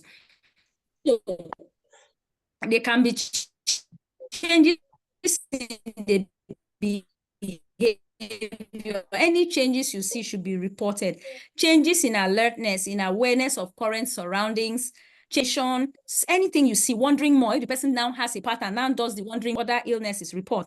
Now, to just care, that's why you see that a dementia caregiver, a dementia certificate, I don't know how to put it, is all of specialty. Someone's hand is actually up. I was saying, don't worry, Madam Esther, I'll soon give you time to talk. Never mind, we'll have time to talk. I've seen your hand up. So, the back is not fine, neither the front is fine. Who is talking? My little girl, please, can you help us so that we can hear what we are doing? Thank you, darling. Thank you. So how do we manage aggression? Now, how to manage aggression? These are just simple tips. Just tips for us to see and learn. Just listen attentively, because some of the questions you may ask me, I'll throw it back so that we can contribute and see and answer those questions based on what I have said, because I've said a whole lot. So now, how to manage aggression? You reassure your loved one, if you have in the ward someone that you've connected with, a patient that is under your care, reassure your loved one. That's how you can manage, because sometimes that aggression results in them having maybe low self-esteem or being afraid, or fear. Good. So help them, take them to a comfortable environment, help them connect with a long-term memory, things that are important to them, maybe things that they used to love, things that has happened, help them to connect. That's one, how you can practically handle some of those things. How to manage a confusion. Two, how to manage confusion. Keep familiar objects around, things that they are familiar with. Don't very much like to take them to unfamiliar places. Keep things that you are familiar with.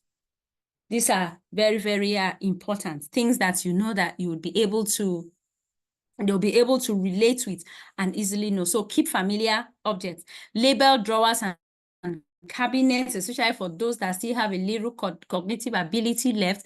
Label the drawers, label their cabinets, use alarms to remember their task.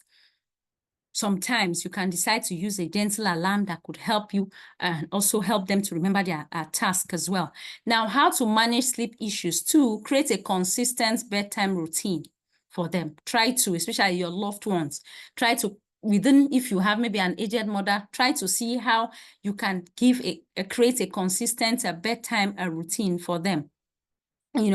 Avoid caffeine and sugar. These are things that are, because, even as, I don't know about other people, because we are all different, so maybe we can have challenges when it has got to do with that. Some people take caffeine and nothing happens, but if I take anything that contains caffeine, I know I'm not able to sleep. It's just like that. So we're all different. You study your patients, you understand, and as much as possible, do not do anything on your own. I will not overemphasize that point.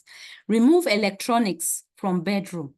If it's time for them to sleep, that's not the time to have a video or to have anything on that will really distract or really be noisy or will make the person not to understand, not to sleep. Close their eyes and sleep. This is very, very important for us. So at this point, we want to take 2 case studies. Like I said, the remaining 2 slides are just, the remaining 2 topics are not as voluminous as this. This is the main topic that we have, because would have a couple of questions from this topic, like you can see here, the case study. So before I move down to us taking this case studies, because it's going to be we are going to share ideas, and you suggest ways, like I said, ways that we can go about this before we eventually see the answers on the subsequent slides. So yes, I can take some questions now because I don't really like to talk for too long, but I just had to because network was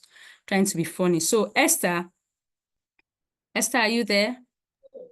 Please ask. Okay, you can go ahead good evening. to give. Good evening. Okay, please. Can you hear me?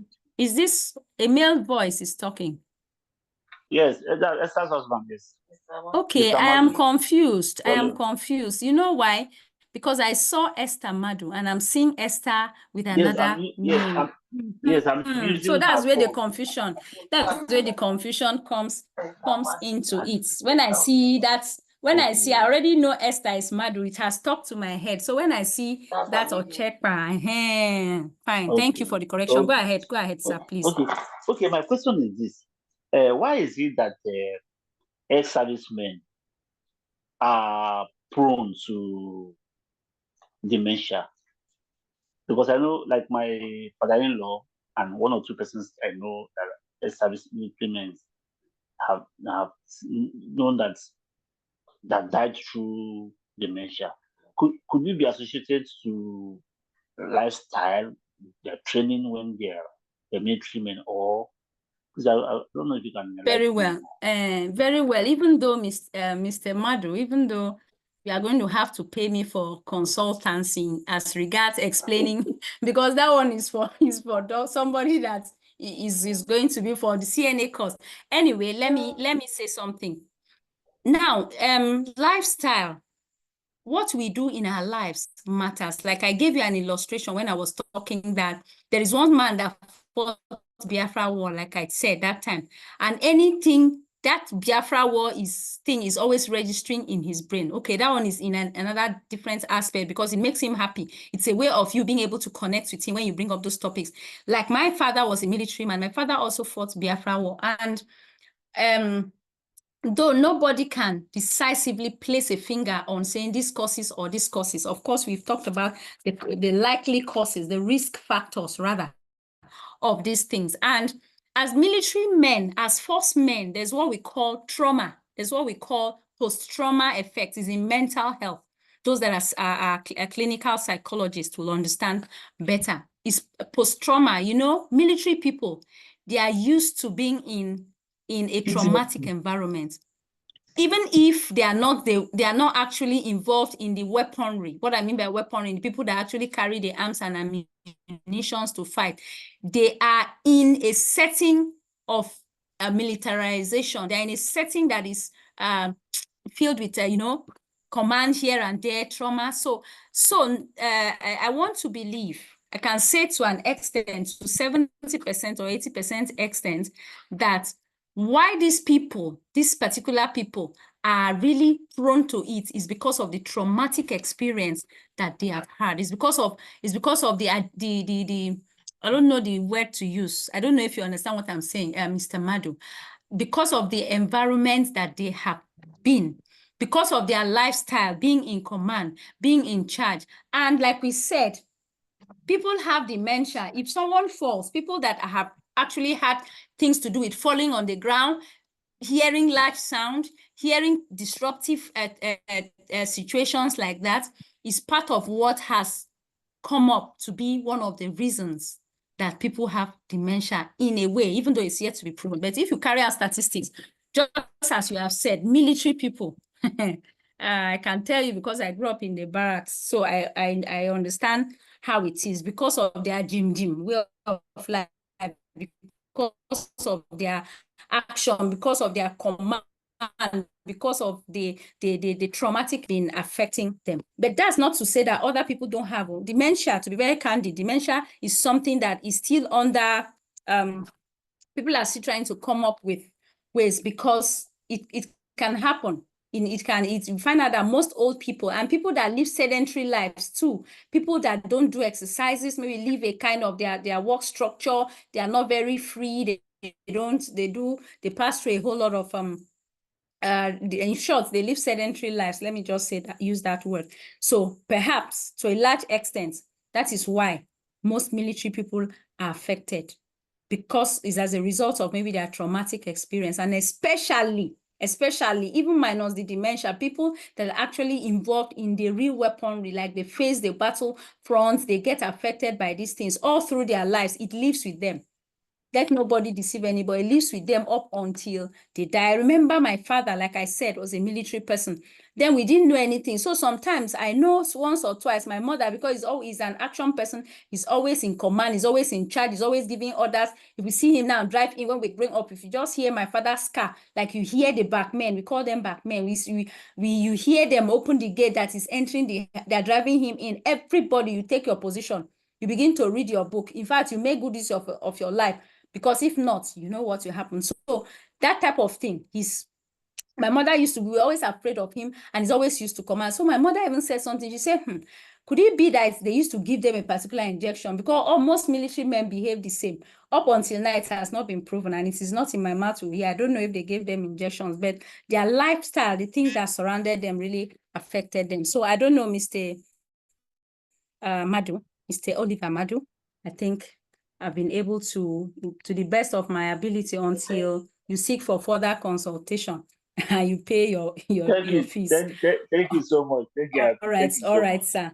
Okay, so let's quickly move to this. Do we have any other person with any question, please? Because I saw Mr. Madu's Esther's hand before. Do we have any other person before we delve into the slide? Hello, good evening, ma. Yes, good evening. Good evening. Tell us your name. Yeah. It's Comfort. Okay, Comfort. All right. Sorry, ma. Something happened some weeks back. So I want to ask if it's a problem of dementia or not. A friend of mine was not feeling fine. Okay. So they said that maybe she has kidney problem or about. So later, she came to visit me. She went to supermarket first to get some things. She now left her key, misplaced her key there. So I've already walked her to her house when she now said, where is my key? I said, your key? Are you with key? She said, you just know that she locked her door and hold the key. Maybe she left it at supermarket or in our own place that she did not know. I was like, relax. When you left your home, where did you go to? She said supermarket. I said, okay. After the warehouse, he said your place. I said, okay. Did you drop it at supermarket? He said she don't know. Do you give it to your sister? She said she don't know. Is it in our house? She said she don't know.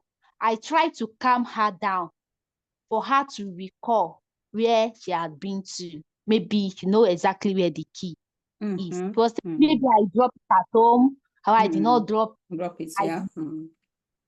So later on, I now call someone at my place. Please let me to check this area if you find a key. The person said no. So we have to go back to that supermarket that night, start looking for key. We made the key on the table. And even in class, there's some things I will talk to her. She said, what did you say? I will need to repeat, try to break it down, which wasn't like that before. So I've been thinking, what is the problem all about? Okay, Comfort. That's a very funny one. If you followed me as I was teaching, I told you that I knew this question would come because people used to ask me. Now, before you can say a person is actually having dementia, that person has to be diagnosed by a professional, by a doctor, by a professional. So first and foremost, I wouldn't be able to tell you a yes or a no categorically to say whether that your friend has dementia or not, but I can tell you to 90% that your friend does not have dementia. First and foremost, I want to ask you, how old is she? She's 22 years. That's funny. Okay, do you know that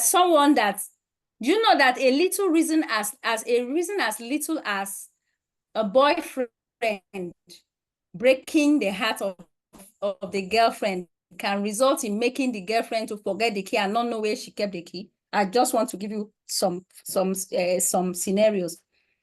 I don't know, because you said she's 22. So many things can make people forget. Dementia is when you observe that, reach out to a medical practitioner, a clinical psychologist, or a doctor. They now assess the person. There are ways you can assess. They do it. They know. We do it. We know. So assess if the person actually has dementia. One, it's a sickness that affects, like we talked about the symptoms. Age is number one factor. Age, it mostly affects people that are old. Now, it could be that a young person has maybe Down syndrome or severe head trauma, like Mr. Madu was trying to say. So, military people, they're prone to having head trauma. Maybe even the sound of the gunshots, especially those that are actually involved in combat. It's not they easily get that issue. Alcohol abuse too. If someone that abuses alcohol, there are risk factors. But what I can tell you is that to a large extent is an illness that affects the old people. That's the people that are aged. Maybe people if you had said that your friend is from 50, then there could be a probability. But again, the probability is slim because you have to observe the trend. I forget a lot too. To be very candid, I can forget something and I don't think I've entered the ages of that. You understand? But forgetting is a part of some people, is a part of maybe because of the many challenges that you have, because of the things bothering you, like I made an instance of maybe someone breaking a lady's heart. Because of that, because of your emotional state, you can even forget certain things, or you are bereaved or things disturb you, you can forget. If it is a trend in her forgetting something, is consistent, you have observed it as a friend, then what you can do before you draw a line to say, okay, you had a dementia, oh, maybe that my friend has dementia. No, you have to see that there are causes for concern, and then you now take the person to appropriate quarters for the person to be attended to. That is what I think. I do not think the girl has dementia. She just has issue of forgetting things. That's forgetfulness. That's a totally different challenge. So to a large extent, until I am proved wrong, by the time you eventually make her to go and see a doctor, I don't think she has a dementia. So I think that should be fine. Comfort. Do we have any question before we move to case study 1? Okay, I can see a hand. I don't know, 822, just a number. 822. Go ahead, please. You can ask your question. Okay, good evening. My name is Martha. I don't know why the number, I don't know why my name is okay, not Martha. showing. Martha, which of the Marthas? I have Martha too many Marthas. Ochibo Ogu. Okay. Go ahead. Okay. So I just want to add to what she said, the lady that just spoke. Okay. So I want to, like I'm not used to carrying things. If I don't have it, I'm not used to carrying things. So anytime, especially my handbag, for example, I don't carry handbags. So there was a time I went somewhere and I left my handbag. And then I just, just walked out because I'm not used to carrying handbags. And then if you're not used to carrying things in your hands, yes, you easily forget that you are carrying it. They called me and they were like, if you know the cost of this bag, you won't forget it. I was just laughing. You understand what I'm saying? So that's one. And then secondly, when you think too much about things bothering you. Things. When you think about things that are bothering you, like even sometimes you want to call like if I want to call my daughter's name, I will call my son's name and they'll be laughing because there are many things in your head. And then in between, immediately, it's not like they will remind me. Immediately, I will just know. This one is not. I'll say no, Stephanie. So it's not like you rightly said. It's not. It's not dementia. It's just funny that someone has. It was very funny. If the lady, if it was a car key, for example, that the person forgot, and the person forgot that he parked her car outside her house, and then after reaching the house, that's when she remembers that the car key is in my bag and I forgot my car key. I forgot I brought a car. It's a different case. But going to the supermarket, something that can easily happen to anyone. Yeah, that's correct. Thank you, Martha, for that contribution. That's a beautiful one. Thank you. So, Hope, yes. Hope, right on. Yes, ma'am. Good evening. Good evening, everyone. Yes, Evening, I Hope. want to contribute on what the scenario the lady gave. Yeah, before we can make a diagnosis and say someone is having a dementia, meaning Yeah. that the illness has been, something has been, it has been Occurring. happening. Yeah. Yes. Yeah. Correct. It must come because a lot of things are making people to have something like Yeah. forgetfulness, which can lead to that kind of amnesia. Forgetting things. Negative life events can make someone, just like what that happened, it can make someone to forget things, overthinking and in distress. Now, at least Nigerian distress can even make someone forget things. Can make you. Yeah, you're right. This thing consistently happening, meaning that there is a problem. Yeah, there's a problem. That's it. But if it's not what that is not consistent, it's not a problem. It can happen to anyone, to one person or the other. And another thing I want to contribute that some kind of factors that can lead to dementia, like you mentioned age. Yes, age is one of the things that's getting to this kind of geriatric age. This Of course, yeah. bone are fading, coming down, is not acting, which can lead to that dementia aspect. And another severe aspect is the TBI. TBI is traumatic brain injury. Disorder, or injury, One has some kind of fracture, internal fracture that we are not well brain treated. trauma,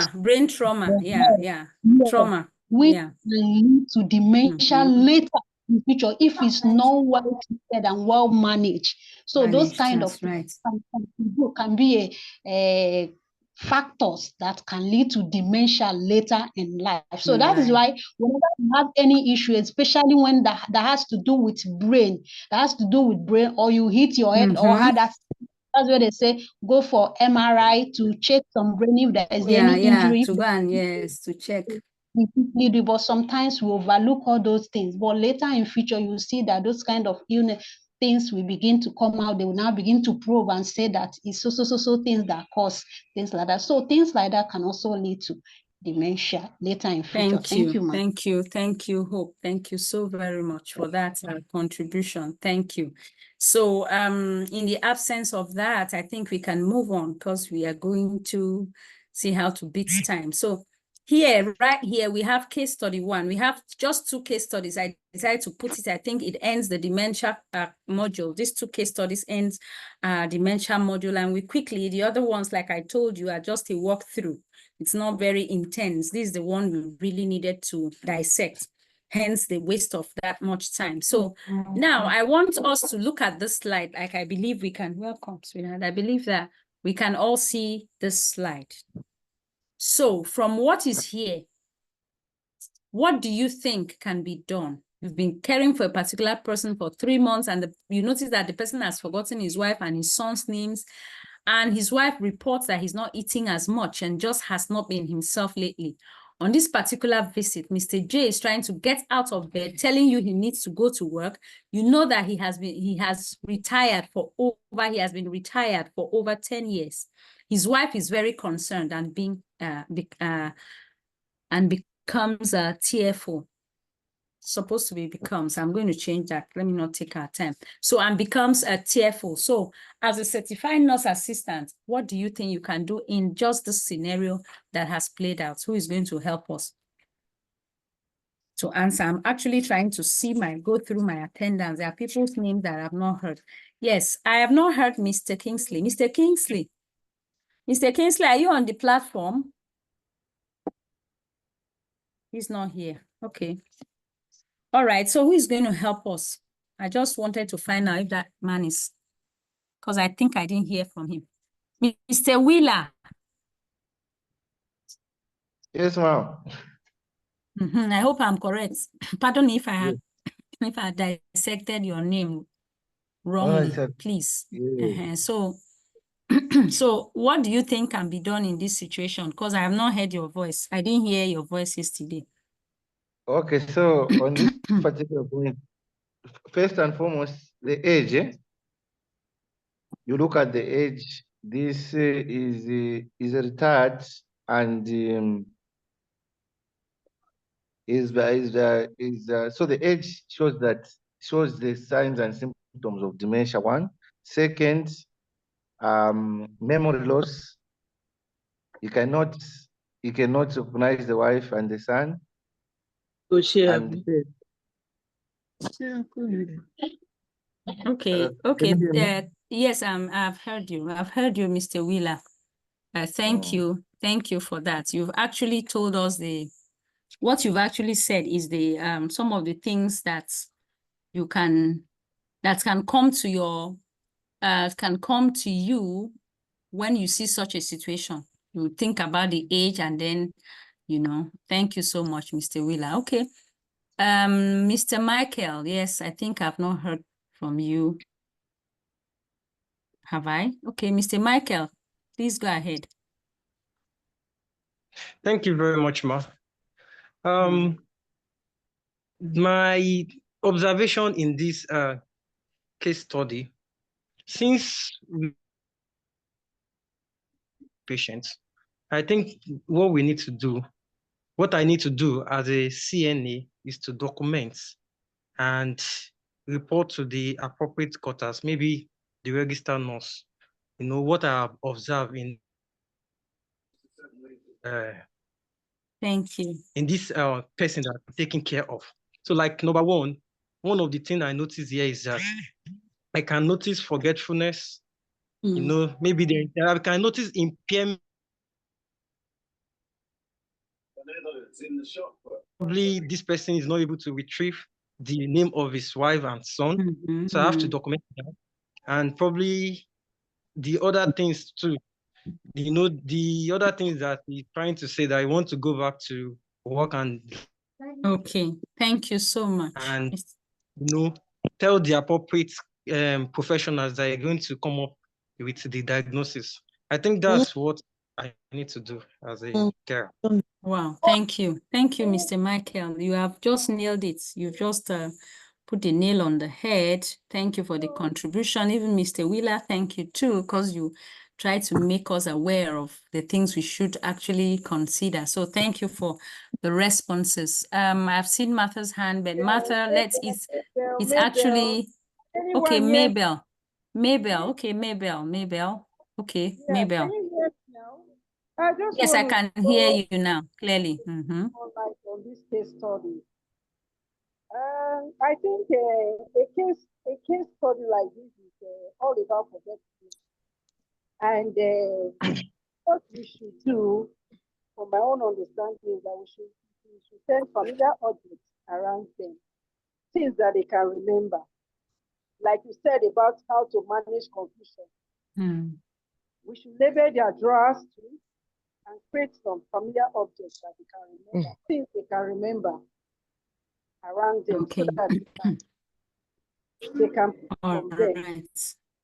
Okay, thank you so much, Mabel. That's a beautiful response as well. Helping them to remember, like keep familiar objects and do the needful, the things that you need to do. So that's good. But let's look at how it goes, how to help. Just as okay, Patience, I've seen your hand up. Patience, you have something slightly different. Why did I carry my answers? Okay, Patience, go ahead.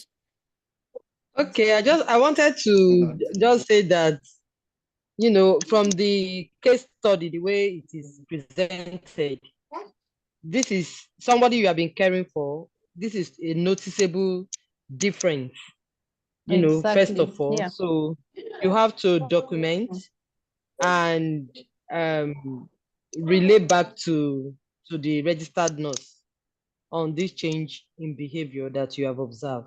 So even if you may have an idea what it is, you are not in position to recommend.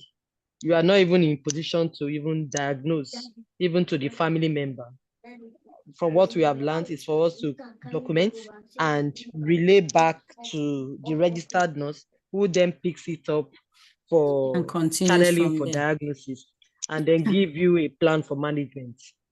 Then every other thing we have learned can then take effect if the person is diagnosed of dementia.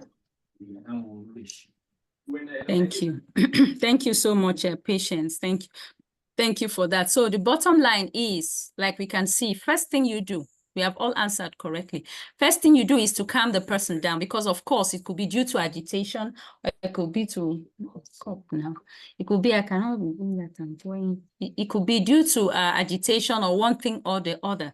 So you need to calm him down. If he can get out of bed, he may like to sit in a chair for a while. Once he is calmer, you can tell his wife he is calm, and you need to talk to the nurse. That's important. You know, we talked about documenting and reporting. So your report should contain the following: that he is more agitated. That's getting, maybe you remember we said you have been working with this person for some time. So obviously maybe some level of agitation, but he is more agitated. He is not eating. Remember, he is not eating. He seems more confused. And he has forgotten the names of those that are around him. Before you leave, ensure the patient and his wife is safe and follow the nurse's directions, because the nurse actually has the final say in this situation. So all your answers are correct, but take note that most of the decisions that you cannot act on your own, you take a unilateral decision or know exactly what to do, you have to liaise with them. No. So now we have another scenario here. Today you are assigned to a dementia unit in the long-term facility where you work, and you are asked to work in the common area, help patients with daily activities, including group activities. Now, just as the activity is about to start, the nurse and the certified nurse assistant are called away to deal with a patient having an outburst. Now, in this scenario, there are two certified nurse assistants. So the nurse and the CNA, both of them have gone out. They left one other CNA that is not used to them, as in a strange one. Don't forget that the nurse was there with the CNA that they are already used to doing this daily activities, what they were actually doing. But something came up, an outburst in another ward or another department. So the nurse had to leave with the certified nurse assistant, and they asked you just there, another certified assistant, nurse assistant, to come and handle what is happening, to come and deal with the patient. To come and stay with the people, the two ladies that were actually carrying out the activity. Now, the nurse asked that you start working with the two ladies. Maybe as she wants to go, she said, okay, please, Mr. Peter, you are a certified nurse assistant in that place. I am leaving with Mrs. or Miss, whoever, and we are going to attend to what is happening there. Please come over and sit down with these people that are actually doing this group activity. And then as you proceed, the women are watching you approach apprehensively. What do you do? Now, this is for us. We just have 5 minutes to dissect this, because like I said, the other slides are just a walkthrough. We'll soon, that one doesn't really take time like dementia, so we'll be done. So what do you think should be done in this situation? The women are watching you. Don't forget that you are a strange person. You are strange to them. You are not the one actually with them all along in that activity. So, hey, you observe something. So what are you supposed to do from all that you have learned in communication? What do you think you should do? There is an iPhone here without a name. Please, who is using the iPhone?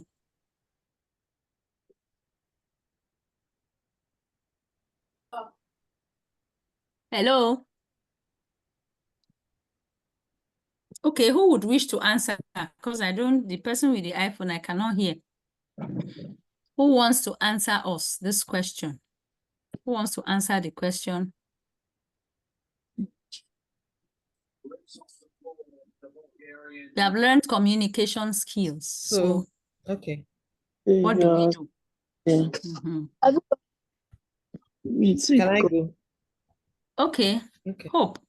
Okay, Yes. Patience. Sorry, Patience. Your hand was Patience. Good. You wanted to respond. Okay, so yeah. So I think the first thing to do is, to put on a manner of approach that will be welcoming, that will make them feel, that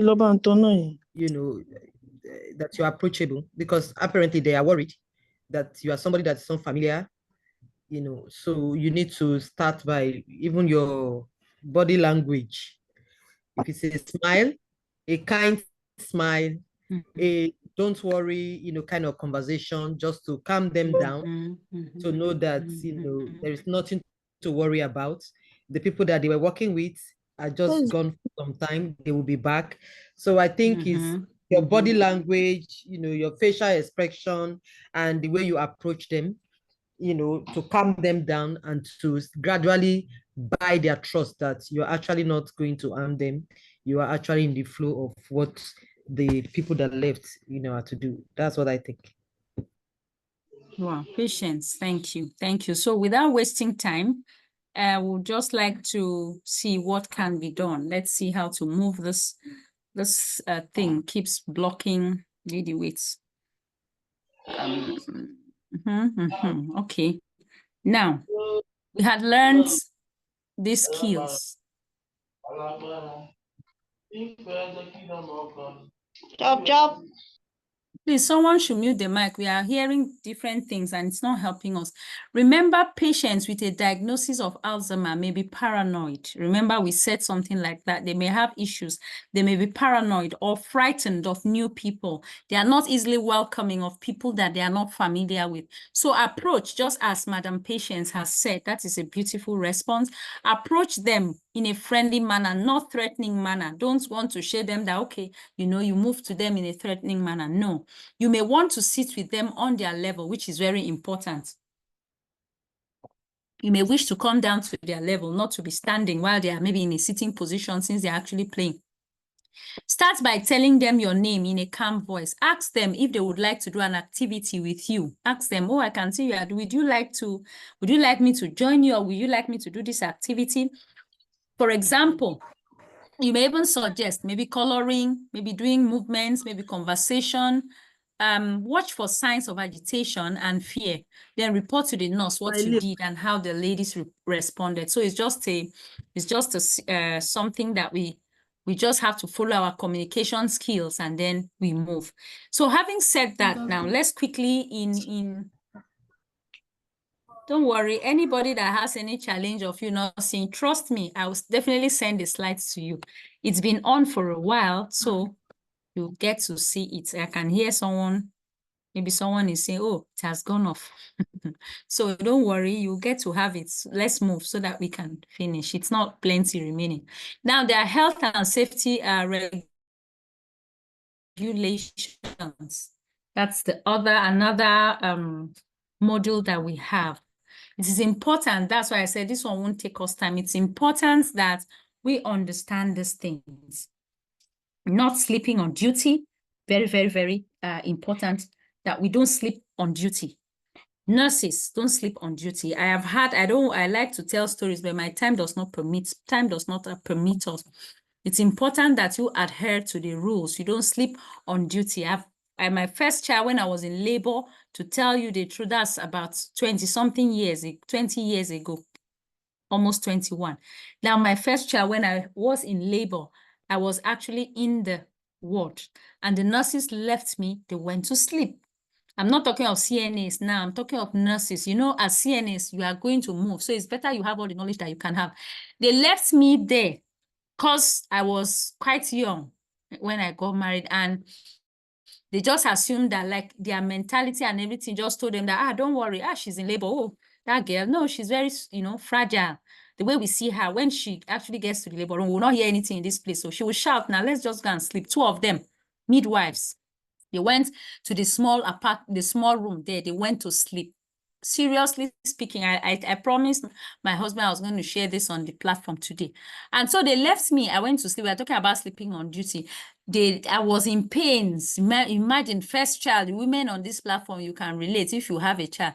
You know that first child, sometimes you don't even, especially if you are young, when you won't really understand the nitty-gritty of everything. You just think and you won't know because so many people must have told you so many things. Painful, it's not painful, is this, you hear so many things.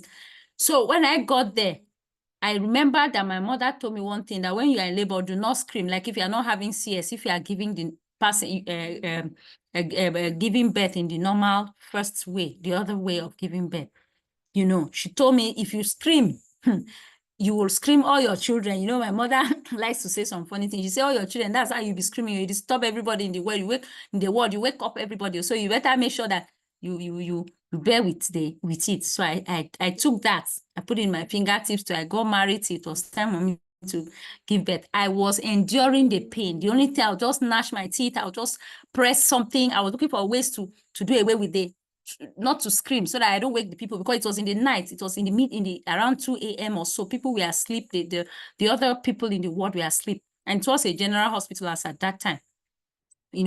So by the time they knew what was happening, I didn't shout, not knowing that I had, like, my baby was almost coming out, but they didn't know. Even when my sister went to go and call them to tell them they should come and check me, that is like, they said, please go. We no, is it not labor? When she's in labor, we hear it. We'll wake up. We just need to sleep. When we hear her, we'll wake up. And me here, I did not want to scream. That's why I'm saying communication. They didn't communicate with me. They did not interface with me. It was a general hospital so many years ago. In fact, my children, after giving birth to that one, I vowed that nothing in the surface of the earth that would take me to a general hospital, except, because I know they have expertise, but except I cannot, there's nothing I can do about it. That was just the idea that I had, maybe because of what I saw. Do you know, by the third time my sister went to call them, the first, the second, it was the third time she had to practically shake them off from their sleeping slumber. Wake up, please just come and check. If you come and check and see that it's not yet time, she has not dilated enough, you can go back and sleep. Just come and check her. By the time they rushed and they came to me, meanwhile, first child, I didn't understand. I had to go to the toilet. I moved to the toilet like 2 times or 3 times because I felt maybe I just wanted to go and pass out excreta. I just wanted to go to the toilet. So when I went to the toilet, thank God it was first delivery, because people, as at that time, will say if it was not first delivery, that's how people give birth inside the toilet. You understand? So I will go, I'm not able to pass out the excreta. I'll come back again, lie that was contained. By the time they came, the baby's head was already practically coming out. My body, they were like, Jesus, do you know she didn't scream? We were expecting her, bring me this, bring me forceps, bring me this. They were just confusion running here and there. And since I passed through that, like I said, I didn't. So sleeping on duty is not good. If you are on duty, a certified nurse assistant in this case, don't allow anything make you to wander and go and sleep. Even the nurse may even go and sleep. But you, because you are closest to the patient, don't go and sleep, because you have to give information as to how the patient is actually doing. So we also talked about infection control too. We've talked about that already. That's one of the safety health measures that you have to take as a certified nurse assistant. Hand washing, thank God for practicals. We really used to do justice to practicals to keep to our words, because some of you had asked some questions in the platform and you were still wondering if it is real or not. So infection control is actually something like we've looked so far. Hand washing, proper donning and doffing of gloves, everything that you need to do. As I said, we are going to see it in the practicals when we eventually get to that next week, God willing. So these are important things. Anything you need to do to avoid the spread of infection, it is important that you do it. Proper techniques, proper hand washing, disposing contaminated materials, including sharps and biohazardous waste. We talked about that. That was one of the things in our medical terminologies that we had. Now, body mechanics and safe patient handling, how to handle the patients, proper lifting, which we are going to see, proper transferring, proper repositioning of patients to avoid injuries, to prevent injuries to the CNA, yourself, and to the patients is a two-way thing. So if you are not, like I say, some people in the attempt of going to do what they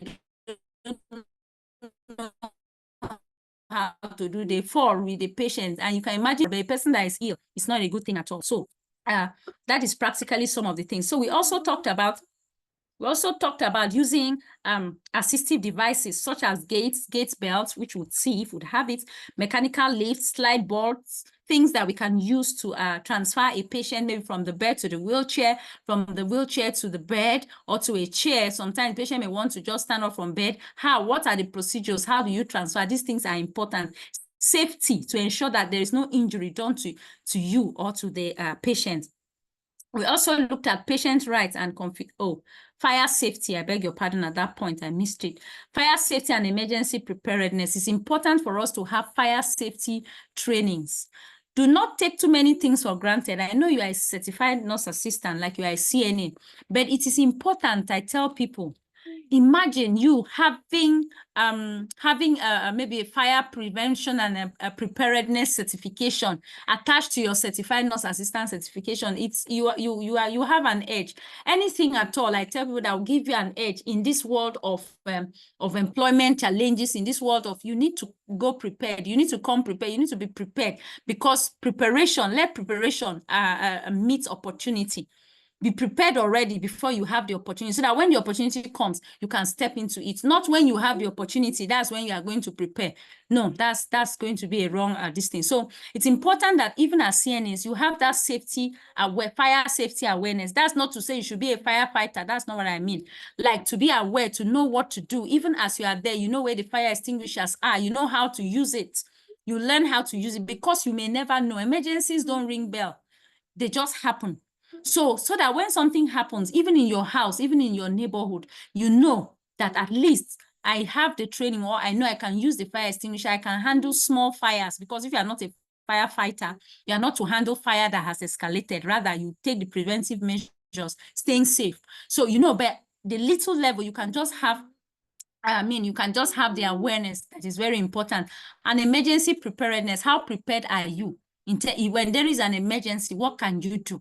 What will you do? Is at the spur of the moment, to yourself, even in your house, aside the scenario of the CNA, what are the things that you should do? These things are very, very important. You need to have the fire drills, use extinguisher, evacuation procedures. Where is am I to use the lift when there is a fire? Am I supposed to use the staircase? What am I supposed to do? These are things you need to know. Okay, when I hear this sound, just like one of us, I think Mr. Isaac said, when you hear that alarm, what does it mean? These are things you need to know. You have to learn fire alarms. You know exactly what to do when there is, when you hear a particular sound without being told, you know what it means.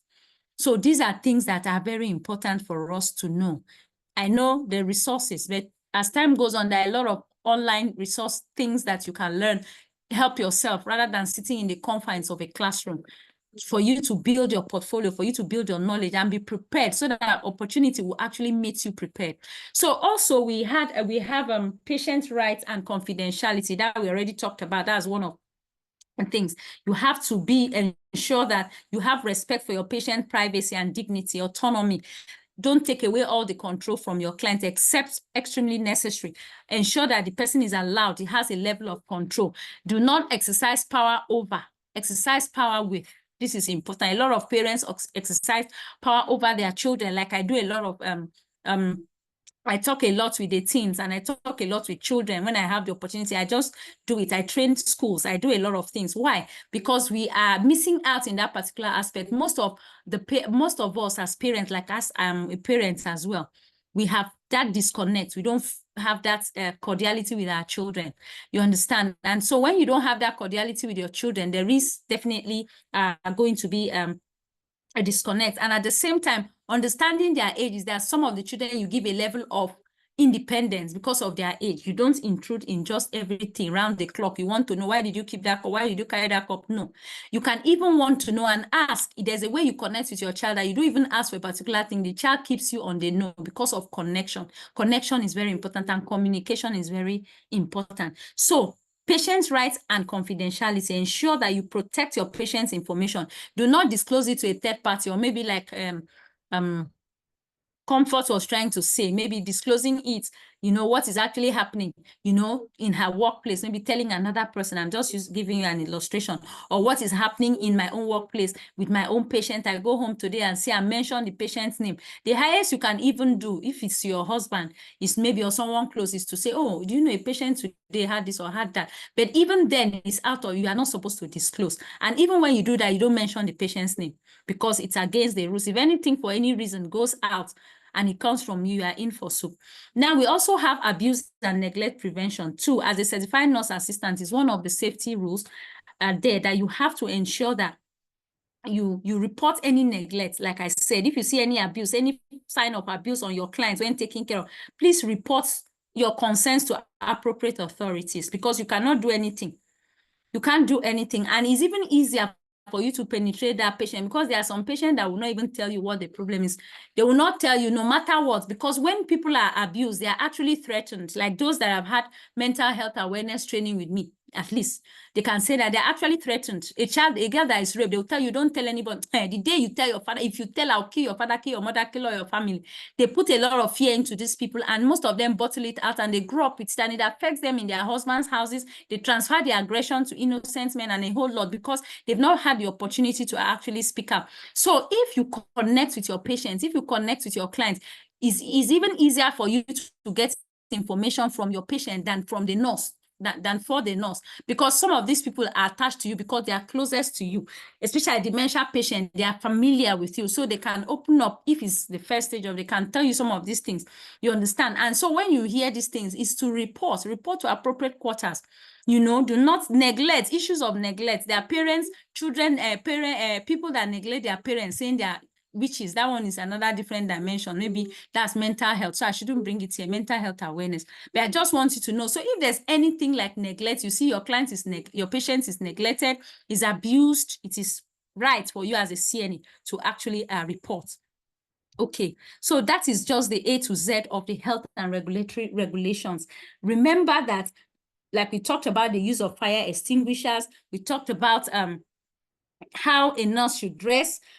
You don't wear 10 inches above the ground. Shoes that are high heel, 10 inches up. You want to slay. You cannot slay as a nurse because you are dealing with vulnerable people. So you can slay in your appearance, being neat, brushing your teeth, looking, but you cannot slay in the aspect of wearing shoe that is 10 inches above the ground. Your shoes, nurses, CNAs, your shoes should be flat with flat bottom. And they should have a form of cushioning effect so that it can cushion if you're on the slide. Maybe there's water or anything. There are some shoes like that. So you don't wear anything. Your hair should be neatly packed. You shouldn't carry long dangling hair. As you bend down to do one thing, maybe to feed the clients, your hair is also eating. Or you bend down to do something and your body is following you. These are your hair is following you. These are some of the things that we should note, because we by extension are nurses and we are progressing to be registered nurses. So we shouldn't do that. You know, even sharps too, we should throw away sharps. Sharps, how these sharps should be emptied. Safety protocols are very important. Though we are not the ones that will empty it, we have the people that are assigned for that. But we should know that we shouldn't, if we see maybe syringes lying anyhow, things lying anyhow, maybe after use, we know exactly what to do. These are some things that are very, very important for us. So primarily, you know, we have talked about health procedures in one of our slides. That's why this one is very short, and we are also going to look at it in the practicals. We talked about it in health procedures. I think that was one of the slides that we had last week. I'm not too sure of the day, but one of the days last week. So these are things that we should take a note of. We had safety and emergency procedures. Yes, I was trying to look at it. So that is primarily it. Your dressing, your appearance. You have to be safety conscious, the way you lift and reposition, be careful so that a client does not fall. Fire safety drills, ensure you know how to have additional knowledge. Keep yourself upgraded. You understand? So right now, to cap it up, which should be, I think, the last, almost the last slide for the evening, is professional developments for CNAs. Professional developments for certified nurse assistants. Now, I had told you something that CNA, like so many people that ask me, I try to explain to them that CNAs are not nurses. I cannot say that because we won BCC UK, you know, JB Management, then and the Smart Solutions. It's a collaborative organizations that we've talked about come together to actually give you this training, facilitated by BCC, and they actually do the certification. They give us the certification and everything goes on well. So we need to explain, like I try to tell people, that your duties vary from that of the CNA, I mean of the out. So many things happen online and people get confused. And even me sometimes, if not because of the way, I don't know, maybe my knowledge or something, I would say even me, I can be confused because a whole lot of things happen. You see CNA training, they actually teach people to give intravenous, CNAs to give intravenous injections. In a CNA training, they teach them to do a whole lot of things, maybe to assist with taking care of maybe surgical procedures and cleaning and doing all those type of things.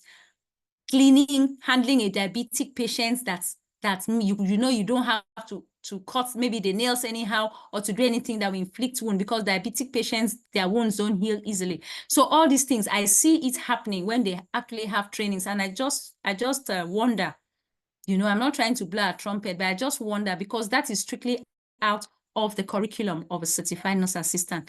So we are talking about professional development. As time progresses, as a CNA, you may wish to become a registered nurse.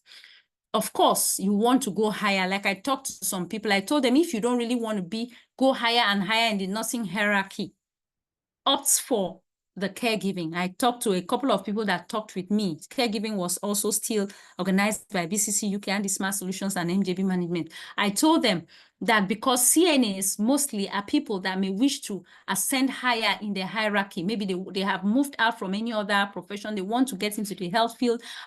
And of course, because it's the entry point, it's the starting point. So they want to start there and then grow professionally, move within the ranks to actually get to where they want to be and what they want to do. So now, developments can help, professional development can help a CNA in your career, can help you grow your career. Once you have the right approach towards it, you pursue opportunities that would help you, your interests, your goals. Like I have also mentioned a couple of trainings that will help you build your position. Now, specialization too. You can decide to specialize in a particular field. Yes, you are a general certified nurse assistant, like I said earlier on. You may decide to specialize in dementia care.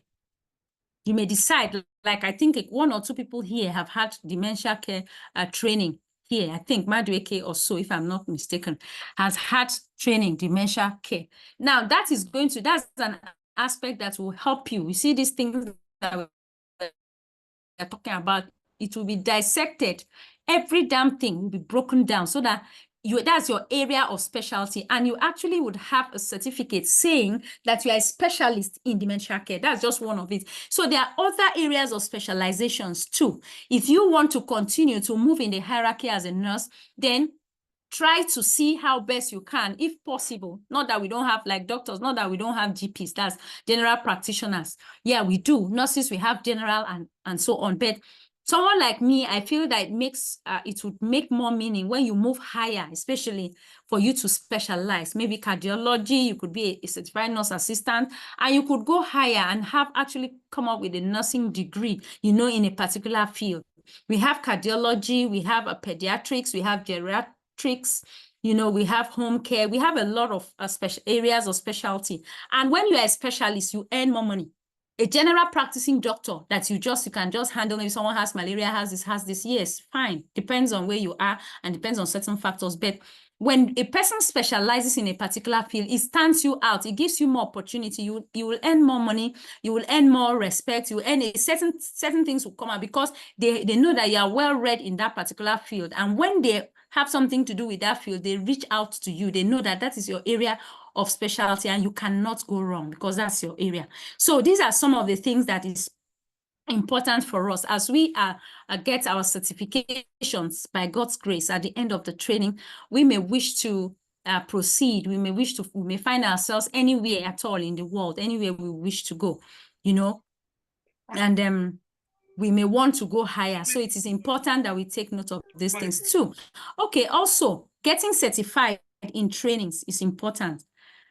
In trainings, I am not saying, I'm not saying it so that it will not seem as if, I don't mean a BCC UK. It's not even all the trainings BCC UK. So you can explore for you to be professionally developed, like to move higher, to know your onions. Attend trainings. Do not think, I know times are hard. People say, the money, hey, this, so I know. And of course, someone will be saying, this woman is like, she doesn't know how Nigeria is. She doesn't know how, yes. But they say that, like women would say that for you to eat a sweet dish, you know there is money that you put into it. Good. So it would have been better in my own dialect, but since you don't understand my own dialect, I'm trying to see how best to interpret it. So if you must be who you are, you have to take a lot of trainings. You have to keep upgrading yourself. You have to keep moving with the times because the healthcare setting is actually very broad and it keeps moving. Before you have to practically go to the clinic before you can diagnose anything. I'm looking at the higher level. But now, even with some machines, with technology, with some equipment, you can stay in your house and be able to diagnose for yourself certain illnesses. That is how good technology is. So if you just keep yourself tied in one corner and you don't move with the times, you don't move with the trends, you don't move with the technology, you don't keep yourself updated of what is happening in the field, it's unfortunate because you are just going to be relegated to the background and maybe you just be left there. So these are some of the things that are very important. As healthcare practitioners, it is important that some trainings are very vital because it would help you, even if you don't use it now, even when you eventually become a nurse, a registered nurse, or eventually progress higher, you go maybe a matron and maybe a director in the nursing hierarchy, you move higher, you would be the one advising the new ones, telling them all these things, because put together, this knowledge would help you to excel in this particular field. If you have mental health awareness, you are able to understand the challenges of people mentally, mental state of people, how they behave, what to do, because you are dealing with vulnerable people. So you align it with the things you have learned. Tell me what better, how better can you be at the end of the day? Now you have CPR. CPR is something that is very important, like I tell people, and I'm happy. I'm glad a couple of people I talked to already have had the certifications through one way or the other. Yeah, and it's important to get certifications, not only getting certifications, but getting from the right places. That is important, because up until the time I attend this height, I have had certifications and certificates from places that I have not been able to use. How I wish I can even put it here for you to say, I have a stack of them, and some of them, I cannot even use them because they are not updated, they are not recognized, there are so many issues. It was just at the spur of the moment, the person just decided to do that and said, told a lot of lies and so many things happening, and they've collected the money and the certificates are just there. So it is important. It doesn't really have to be with BCC UK and MJB and Andy Smart Solutions. No, it could be from anywhere, but ensure that it is accepted, because you would need it as you progress, even as you are a certified nurse assistant. If you are to take an interview or you are to be given exams with someone that doesn't have, with someone else that doesn't have maybe CPR knowledge, doesn't know what to do, doesn't have the nitty-gritty knowledge that is attached to that. But you here, you are a CNA and you have the certification, and this person is just a certified nurse assistant. They ask, do you have CPR knowledge? No. Do you know how to use automatic external defibrillator? No. Do you have certification in basic life support? You say no. Even if you're an employer, put the two together and answer the question, who will you take? So summarily, that is just what I want to say. Professionally, it is good to keep upgrading ourselves, to just keep moving with the time. So let's look at, finally, like we have few minutes to go. So finally, I'm about wrapping up. I think this is the last. Okay, we are almost done. So this is just the goals. We are just going to run through. So just as we have goals and objectives, everybody has. Ensure that you have, like as a CNA, certified nurse assistant, enhance your patient communication skills. All these things I'm telling you, there are trainings in the various areas that you can even, there are a lot of resources online. YouTube, you have your data. Just instead of sitting down and maybe just watching TV, just go Google. Google is there to help us. YouTube is there. Technology has made it easier. You can get any knowledge that you want to get at the spur of the moment or at the nick of time. You understand? So these are things that you can learn. You can learn patient communication skills, active listening, and a whole lot. You can also take qualifications, get additional certifications that will help you to boost your portfolio, like I already talked about. Master time management too. As a CNA, managing your time is very crucial, because you have to meet the demands of the fast-paced healthcare environment. You have to meet it up. You have to step up your game. So strive to improve all your skills and prioritize this task to have efficient care, so that your patients can have maximum efficient care. Pursue further education. I advise people, keep learning, keep moving. Just keep moving. You cannot stop learning until you are 6 feet under. You cannot stop learning. You just learn anything you can learn from anyone. You can learn at any time. You can learn. Just keep learning and keep moving, because you can never know when that particular knowledge will come handy, and it may even cost you something more, as close as losing a life if you don't know the right thing to do. So these are some of the things that we have to understand. You can move, keep going further, become a licensed practicing nurse, a registered nurse, move higher. You can also specialize in a care setting. In a care setting, you can specialize, like we already said it before. You can go into geriatrics. If you are a specialty in that, that's dealing with old people, people that are elderly. They know you are a geriatric CNA, certified nurse assistant, so they know that you know what to do. at that particular point. Now, specializing in pursuing further education too is very, very important. Specializing in a care team, developing leadership skills. These are things that you need to. Leadership skills in the sense that if you are well versed in what you do, you could even be placed the head to head the other certified nurse assistants too, even as you are. Because why? Because you have an added advantage, because you have the necessary knowledge, because you have the leadership skills, you know how to do, you know what to do. So you can equally improve your physical endurance and your self-care too. There are many things that could help you. You understand that you need to know that will actually help you as a certified nurse assistant. Enhancing your clinical skills too. All these things, volunteering for new projects or committees. You can volunteer. You can just want to be there. You can seek opportunities to volunteer because this exposure can introduce you to different aspects of healthcare operations. Exposure there's nothing as good as exposure. Foster a positive work environment. Create a positive and supportive atmosphere for your colleagues. Let the world not revolve around you. You can still learn these tricks. Let it not be about you, about me, about I, and so on and so forth. Create an environment that is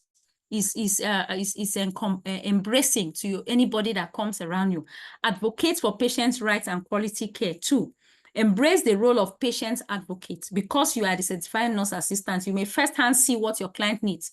So if you see, it's not for you to go and buy that thing or to go and get that thing. It's for you to raise the attention of the nurse. You let the nurse know that, oh, I think because of this person needs this, and all the health team will now look at it and see how to work together for good. So importance of continuous learning. Okay, that's our last slide. Importance of continuous learning. It is important because we have an evolving healthcare landscape. It keeps evolving. I've already talked about that. So that it will help you to improve your patient's outcomes. The more you do something, the better you are at it. The more you do something, the better you are at it. So when you keep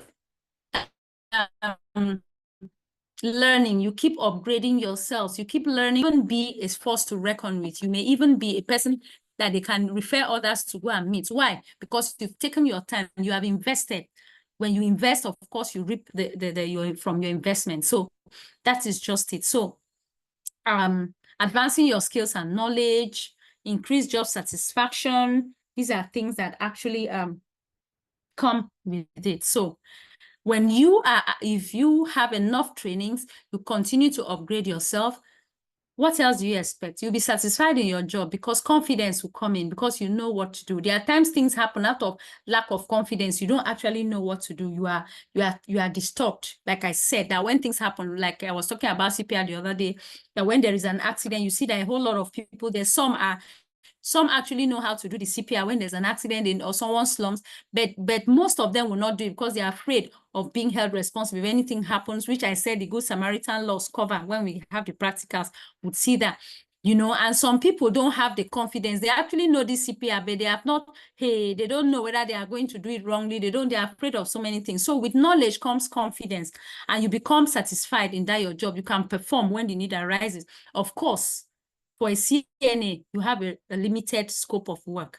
So job security too, the more advanced you are, the more secure your job is, the more valuable you are to your employer, the more secure your job is, the more your employer knows that I cannot do without this person, I can't do without Madueke, I cannot do without Mr. Oliver, I cannot do without this person, I cannot do without the other person. They will not want to let you go, and they can, because of that, you will be given some preferential treatment, maybe your salaries and all that. Your job will be secured in this world of high job insecurity and so on. So practically, I think that having said, God has been wonderfully faithful to us. We have been able to explore everything from the first day, from introduction to healthcare, ethics of professionalism, anatomy and physiology, infection control, patient care skills, vital signs monitoring, assisting with activities of daily living, communication, and the rest of the slides that we have had. So for these 2 days, for yesterday and today, like I already pleaded and said that because I just would need to rest a while. By tomorrow, before the end of tomorrow, God willing, I'm going to place the 2-day slides. I'm going to place it in the group like I have done the others, and just do well to go through them because you need to take your professional exam. examination. And next, I crave your indulgence because today I've seen 22 people and beautiful BCC UK. One thing I love them is they are very, very careful with attendance. So if you don't have up to 80% attendance, it is not my fault. We are not all about the money. So you will not say, okay, my money, they will return it or they will not be able to return. It's not all about the money, of course. It's all about the knowledge because we are dealing with human life and you need the right knowledge so that we'll have less of these issues. Like one of them, Mr. Michael talked about the other day. We have less of these issues in the healthcare sector when you have the right knowledge. So it is the knowledge we are concerned about. And we cannot actually attest for you if the need arises, if you have not paid active, you've not been an active player in this football game that you have been playing. In this game of healthcare, you have not been an active player or you've not attended or you leave your system and go somewhere. Well, I may not know that, but the fact is it's very important. So by next week, it is very important. I beg everyone on this platform, everybody that had taken pains, toiled to get the money they used to pay for this training, endeavor to be available next week. The same time we've been having the Wednesday and Thursday. Thank God for technology. We have enough lighting. You get to see everything. Even if you don't get to see everything in total, we'll still let you have the recorded version by God's special grace. So it is important that you take out time to be there. Then our professional exams, though I'll talk more about it at the end of the practicals. It is in two versions. It is in the CBT test and in the proficiency test, which will be the practical aspect. I'll talk more about that eventually by next week after we conclude the practical. So on this note, I want to thank everyone to have been so wonderful, so patient with me, handling my lapses and whatever, network lapses as well, whatever. You've been patient, sitting down to listen to me. That tells me, this speaks volumes as to the value you attach to human life and to the healthcare sector. So on that note, I want to thank everyone and to say thank you once again. So please, the floor is open for questions. After the questions, I'll hand over to MJB and we wrap it up for this session. So any question or any contribution, like I said, I like to learn from people and I've learned a whole lot, to add to what I already know from people. So if you have any contribution, please set the floor, open the floor, which I don't even know if people are with me. Are we together? Yes, ma'am. Yes, we are. We are together. Yes, ma'am.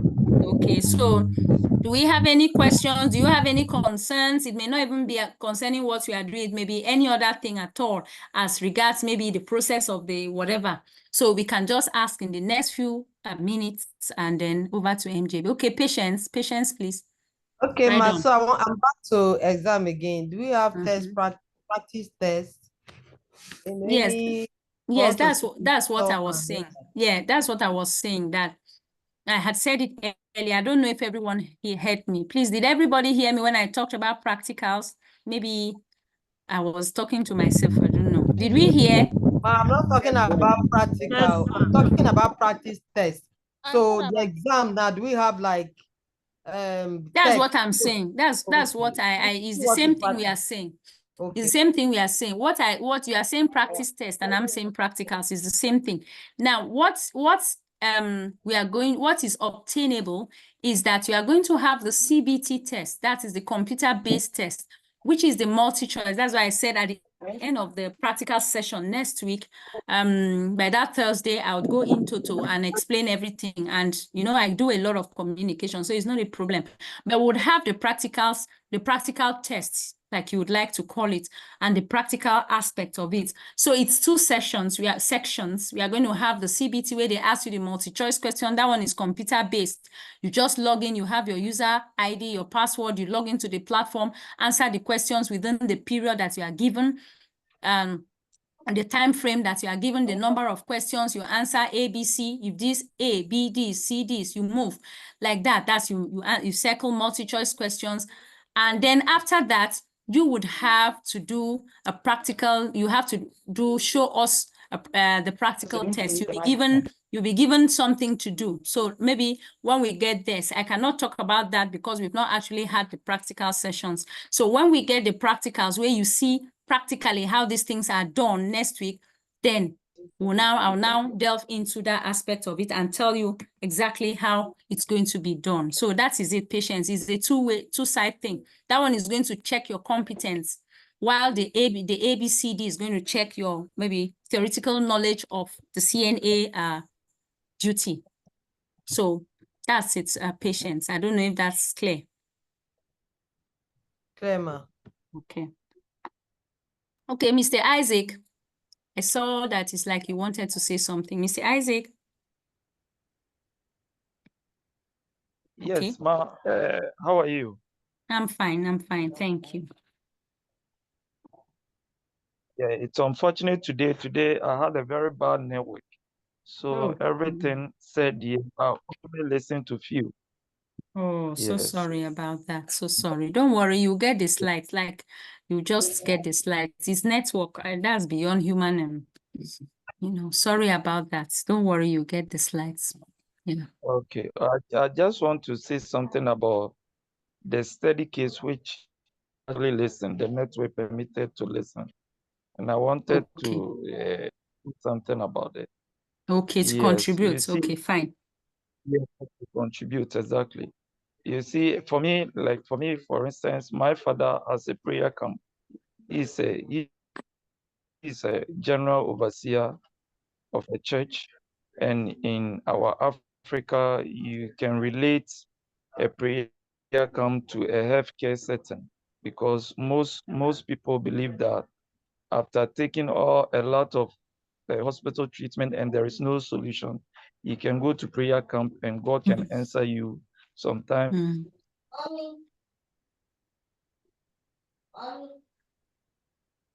Please go ahead. I've You lost. get well Okay. over there. So process of consultations and implementation, like what we learned yesterday concerning the care planning and all that. And you said something that after the nurses have done their necessary screening and it comes to implementation, they can hand it to the CNA to assist the patient. So it's almost like the prayer camp. After consultation and checks and notice, my father can tell me that, okay, Isaac, you have to take care of this patient. You have him assist him or her do one or two things at the mission house. Okay, so there was a time that he traveled and he left the whole mission house for me. Are you getting me, ma? Yeah, I'm getting you. Yes, and he left the whole mission house for me to take care for about, let me see, 3 months. Okay, understood, Mr. Isaac. It's like we have lost you. We have lost you. Okay, maybe while we wait for Mr. Isaac, do we have any other question before I hand over? Okay. Mr. Isaac, it's actually cracking. I cannot hear you. Yes, yes, yes. Go ahead. Your network is not very good. It's not very good. Okay. Okay, now we have actually Mr. Isaac. I don't know if you can hear me because I cannot hear you. The network is seriously frustrating. So I'd like to thank everyone. I just want one person, a man and a lady, to just say something about the training so far, and then we go, because we just have to wrap it up since we can't hear Mr. Isaac. I think his network is troubleshooting. So who wishes to say something? Did you actually gain anything? I want to ask a question. How was the training? How was it? Okay, please. Who wants to ask a question? Hyacinth. Mr. Nonso. Please ask. Go ahead. Okay, Chukwu Nonso. All right. A student whereby you're with a patient and he decides that he wants to go to work. How do you handle such situation? As a CNA. That's who wants to go to work. The patient? Yes. That's the patient. Hold on. Let me understand. That's if you are dealing with a patient and the patient tells you that yeah, I don't want you, I don't need your service, I want to go to work. Right now, I'm leaving for work. Is that what you mean? Yes, a dementia patient, yes. I want to go. That's what I'm saying. You use your redirecting techniques. and you are a certified nurse assistant. So when it's beyond you, you reach out to the nurse. That's just the summary of it. Like we've talked about that before we got here. It's very funny because yes, you have such scenarios. So Mr. Chukwunozo, you see somebody tell you that it can be funny. It's not their fault. It's actually the challenge they have. So when you have such situations, use the little redirection techniques that you can try to don't say no, don't go to work. You can even attempt to walk after telling the nurse. You can even attempt to walk the person considerably. Then on the road, as you are walking the person, and the person is more calm, because most of those things as a result of agitation, the person is more calm. You can try to talk to the person, try to, how was that day? Oh, your something redirect. That's what redirection means. Before you know, the person will not be talking about going to work again. So but you understand that you have to communicate with the nurse. You can't just do anything on your own. So that is it. Madueke Queen, thank you, Mr. Chukunon. So I think that should be. Okay. Yes, thank you. So Madueke, please go ahead. I saw your hand up. Learn a lot today about dementia, what our duty as CAN, what we need to do. No matter the situation of our clients, we should respect them. And also we should thank you so much. Thank you. According to what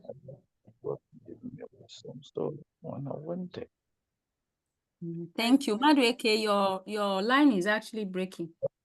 But I can get you. You said you have learned a lot. At least I heard that one. So, and I am so glad. I am so glad that you learned a lot. And you have been one person that have actually really, really pursued professional development over the dementia care and so on and so forth. So I wish you all the best. Thank you. I'm glad that you've learned a lot.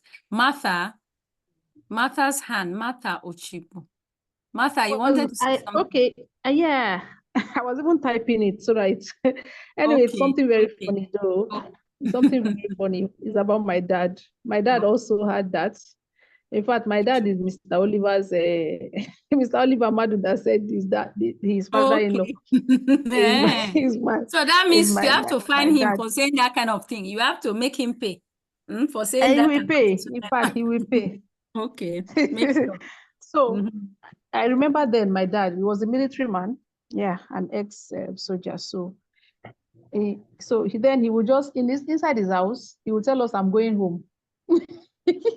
And then we'll just laugh at him. We didn't understand what he was passing through. He would just tell us, that's my language. That's I'm going to my house. Meanwhile, he's inside his house. So it just lets you know that these are things that they actually yes happen. So you see, like that time you didn't know. Maybe people would have been laughing and saying, "Wait, what is daddy doing? This I'm making it." But now you know that it was actually you actually see that it was the challenge that was what was actually going on with him. It's a good thing when you have the right knowledge. Thank you so much, Martha. So on this note, we have heard that so many people have learned a lot. You can drop your comments. Yes, I wish to crave your indulgence because your comments, I needed everyone to hear this. Your comments I may likely drop them on the general platform because we had a lot of talk. Some people were undecided. Some people were like, "Oh, Ron is scam." Some people, I was just laughing because we built our brand, and of course, people that do their due diligence, they know that we don't scam people. Me, I've been scammed several, so I'll be the last person to even want someone to be scammed. That's why I am so afraid of it. So it's important that they know that we are actually for real. We don't do that. We keep to our words. So for your comments so far, when you see them on the general platform, please don't feel offended. That's why I decided to make it an open knowledge number. If you have reservations, we have a registered WhatsApp group. You can just put it there. Of course, we don't, because I take permission before I do this thing. So I don't think anyone will have reservations. So thank you so very much. MJB management is over to you. Thank you, everybody, as I look forward to meeting with you again next week, Wednesday. MJB. Oh, thank you so much, Doctor, for the wonderful presentation. Today has been nice, and the network has been friendly. You've killed it. You've done justice to today's lesson. I want to appreciate all our participants. It has been a wonderful time with you. I want us to have a lovely, lovely night rest. good night. We'll meet next week. Bye for now. Bye-bye. Have a lovely night rest, everyone. Bye. Thank you. Bye.